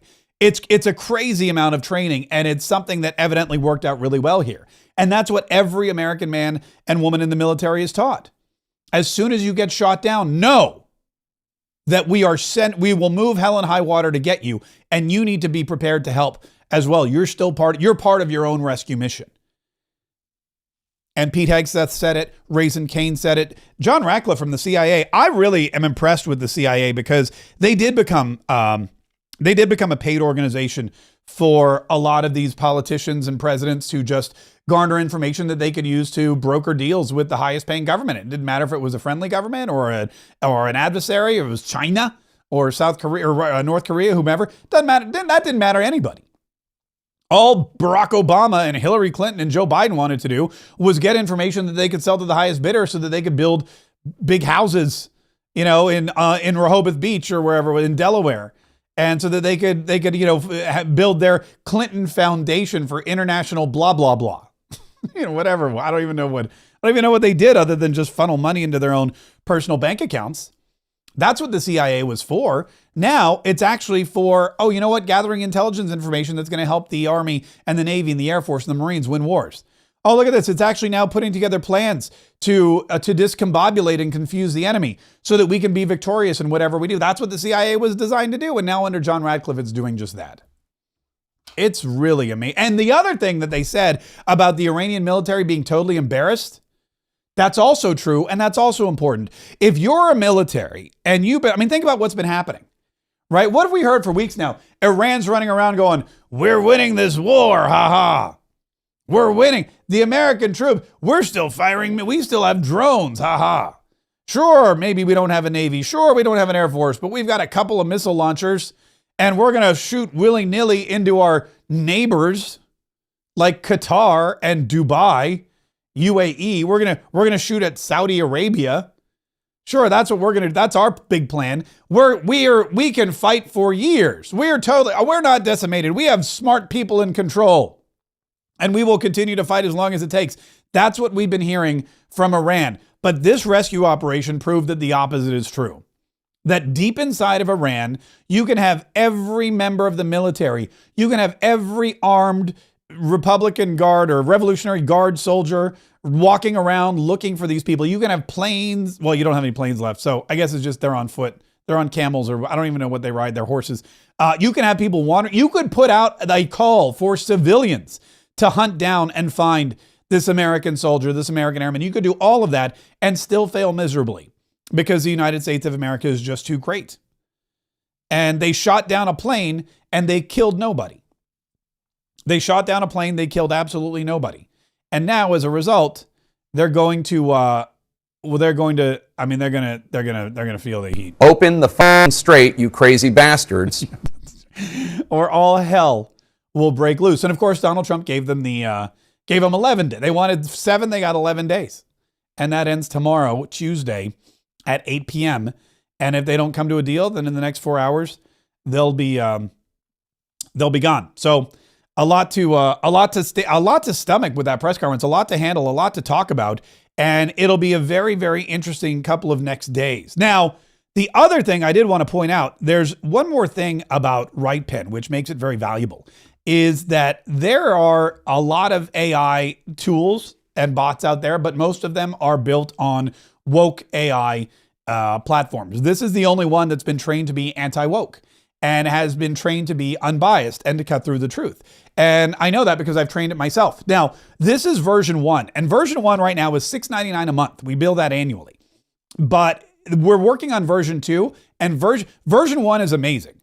Version 2 is going to be mind-blowing. Version 1 is amazing. It's available now at rightpen.ai. Version 2 will be mind-blowing. Here's why you want to get version 1. And I know what you're thinking, Mark, hey, I'll just wait for version 2. Okay, great, but here's what's going to happen. You're going to pay more. When we announced this, it was $49 for the year, which was insane. It was like $4 a month. It was ridiculous. And we had 100 of those. We sold them out like that. So then we now have early access, which is the full version 1 of rightpen.ai, where you paste it, expose it, post it, find out the truth for any post or headline in seconds. And the 100 founders have it's been incredible. And the early access people, we've got about 100 of them as well. Now, version 1.0 is getting better every single day, but version 2.0, the next iteration, will be mind-blowing. I'll tell you a little bit about what we're planning for, but I will tell you this. The price will go up. Now, if you lock in at $6.99 a month, billed annually right now, you're locked in at that price forever. Meaning, when we raise the price again at 2.0, you're going to get every cool feature, every cool upgrade, every incredible thing that it does, and you're not going to have to pay the increased price. So if you're curious about rightpen.ai, if you've looked at it and said, oh, you know what, maybe I'll try it later, don't. Lock it in now. Use it now. Learn from it now.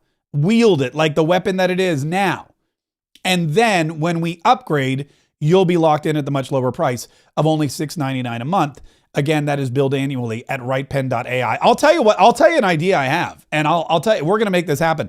People have said to me, and I hear this a lot. I go, Mark K, can you be on for 3 hours a day? Or Mark K, man, I wish you could be on more because sometimes I want to hear the truth and, whatever. Or Mark K, I hate when you go on vacation, which by the way is great. If people say, there was a guy I used to know, still hosts a radio show. When he went on vacation, we would fill in for him. And people would call up and be like, man, we love when that guy goes on vacation because you fill in for him. True. It's true. It's a true story. This guy, we would go on, I talked to the company I used to work for and I'd say, hey, when we go on vacation, we need someone to fill in. And they go, here's what we'll do. We'll coordinate with this other guy. And when you go on vacation, he'll fill in for you and vice versa. And what happened was after the first year of doing that, we did that the first year, Christmas, whatever. I would fill in for him when he was off. And then the next week we'd be off and he'd fill in for us. Here's what happened. Ready? We would fill in for him and people would call and say, oh my God, you're great. We love when he goes on vacation because we get to hear you all the time. You should be on all the time. True story. And then when he filled in for us, we would get nothing but complaints from people going, never go on vacation again. That other guy's horrible. He sucks. He's awful. And it was all true. So we stopped doing that. He's like, I don't want Mark K filling in for me anymore because he's way better than I am and people like him more. And I was like, I don't want him filling it. I mean, I would have taken it, but whatever. But the fact of the matter is when I go on vacation, people get angry and that's the way you want. So I'm working on a version of WritePen that allows you to basically still hear from me when I'm not here, whether I'm on vacation, whether it's just, the middle of the night, the weekend, whatever. I'm so excited about it. And it's going to be amazing. It's going to be, I think, life-changing for not just this show and this audience and conservative media, or really just unbiased media, but I think it's going to be, I think what we're working on could potentially change this entire industry. And I want you to be a part of it, but I don't want you to wait. I want you to be a part of it now, so you get everything at the best possible price, which right now is $6.99 a month for everything that WritePen does. You can go see it in action, by the way. You can test it out at WritePen.ai, but do not dilly-dally, do not wait, because it's going to be incredible. And we will, of course, be back all week this week with more information. There's a rumor that Congress is going to be called back to deal with the DHS crisis. There's a rumor. Donald Trump has announced he wants all of DHS funded. It doesn't matter if it's TSA. It doesn't matter if it's Border Patrol. It doesn't matter if it's, the Coast Guard. He wants everybody funded. So he's now ordering Markwayne Mullin, the new Department of Homeland Security Secretary, to pay everybody. And so Hakeem Jeffries wants Mike Johnson to call the Congress back so that they can start coming to some kind of deal. And Mike Johnson's probably thinking, well, Donald Trump's doing the work of Congress, so why do I need to come back? I'm just going to stay on my vacation. And like I said, Rick Scott's at Disney World, so I'm just kidding. Rick Scott, I like Rick Scott a lot. I do. There's a lot of reasons to like Rick Scott. One of the reasons I like Rick Scott is because he was my governor and he was great. He was governor of the state of Florida before Ron DeSantis. And I remember thinking, man, who are we going to get to replace Rick Scott? He was such a great governor of Florida. And then we got Ron DeSantis. I was like, oh, that's a pretty good one. We did really, really good. So we've had like 16 years of amazing leadership here in the state of Florida, ever since I moved here, actually. We've had 16 years of just the most incredible leadership in the state of Florida. I like that about Rick Scott. Also, Rick Scott, I like because Rick Scott also, he was against John Thune, who I'm convinced is a horrible majority leader. I don't like the guy. I mean, I'm sure he's a lovely guy. Donald Trump said he's a wonderful guy. I don't think he's a good majority leader. I don't think he can whip up the votes. I don't think he's tough enough. I don't think he can get through Donald Trump's agenda. And I think he's actually purposely dragging his feet and waiting out Donald Trump's term because he doesn't want to lose his position as majority leader, and he doesn't want to lose whatever political clout he has. He wants to maintain this political clout as long as possible because he knows, like we've said before, Donald Trump's not going to be president forever, but because there's no term limits, this guy could potentially be majority leader or minority leader for the rest of his life, much like Mitch McConnell. And so I'm not a big fan of that. The closest person we have to knocking John Thune out of that spot is Rick Scott. He tried to do it once before. He was unsuccessful. I believe he could do it again successfully. And then I also like him because he trolled TMZ. TMZ, they had this thing going on where they wanted people. Remember, we saw Lindsey Graham at Disney World. Well, apparently Disney World is a very popular place for conservatives, which is odd because I thought they didn't like it. But anyway, so he trolled TMZ. He took a picture of himself with his wife and their granddaughter at Disney World. And he posted it online and he wrote, "Hey TMZ, yes, I'm at Disney with my grandkids. Should we be in DC? Yes, but I don't get to make that decision because TMZ again was offering bounties or they were encouraging people to go out and find members of Congress in the wild and post photos of them in the wild while the shutdown was going on. Instead of being in DC working, they're out partying at the casino or at Disney World, or they caught one of them like keeping the time at their kid's basketball game, which, I mean, you're not like, why wouldn't you do that? I don't understand that at all. But Rick Scott's he's a master troll. So a lot of reasons to like Rick Scott. And he's on, and now he's on board with, he said, here's the other reason I like Rick Scott. He's anti-filibuster. He's like, let's kill this filibuster. Where is it? He wrote, and he writes a lot on social media. I don't know if it's him or someone else, but he writes a lot on social media. But he wrote something recently about killing the filibuster. He writes it a lot and says, let's get this stuff going. We need to kill the filibuster. We need to make sure that we can do what we can do. And we need to make sure, I think it's down here somewhere. But basically he's on it and he is trying to do everything he can to make sure that President Donald Trump's agenda is executed before he leaves office. And that's one of the reasons. I mean, those are several of the reasons why I really like Rick Scott. But anyway, we'll see. We'll see if Congress is coming back. We'll see if the House of Representatives comes back. If they do, we're going to be here. We're going to see what happens tomorrow night as the countdown continues. Tick, tick, boom, as they say. Tick, tick, boom.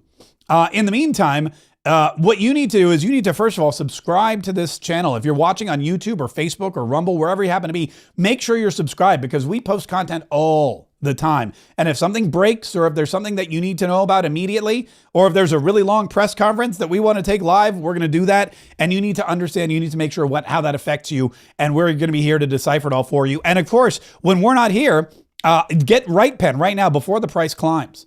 Start exposing the truth. It's fun. It's informative. It's going to teach you what's going on. It's at the bargain basement price of $6.99 a month right now, which for any AI tool, you're not going to find another AI tool this great at that kind of price. And like I said, that price is going to go up. So go to rightpen.ai right now and make sure that you take advantage so that you can be correcting the internet in real time and exposing the bias and destroying the spin. Because that's what it's all about. In the meantime, thank you so much for watching. Thanks so much for listening. Don't forget to, like I said, don't forget to share this with people that you love, that you respect, that you want to protect, because it's going to take all of us. It's going to take every single one of us working together in tandem every single day. We're going to need to stay informed. We're going to need to stay enlightened. We're going to need to stay inspired. We're going to need to stay entertained. And those are my goals every single day right here to keep you abreast of the situation, knowing who the enemies are, how to fight, so that we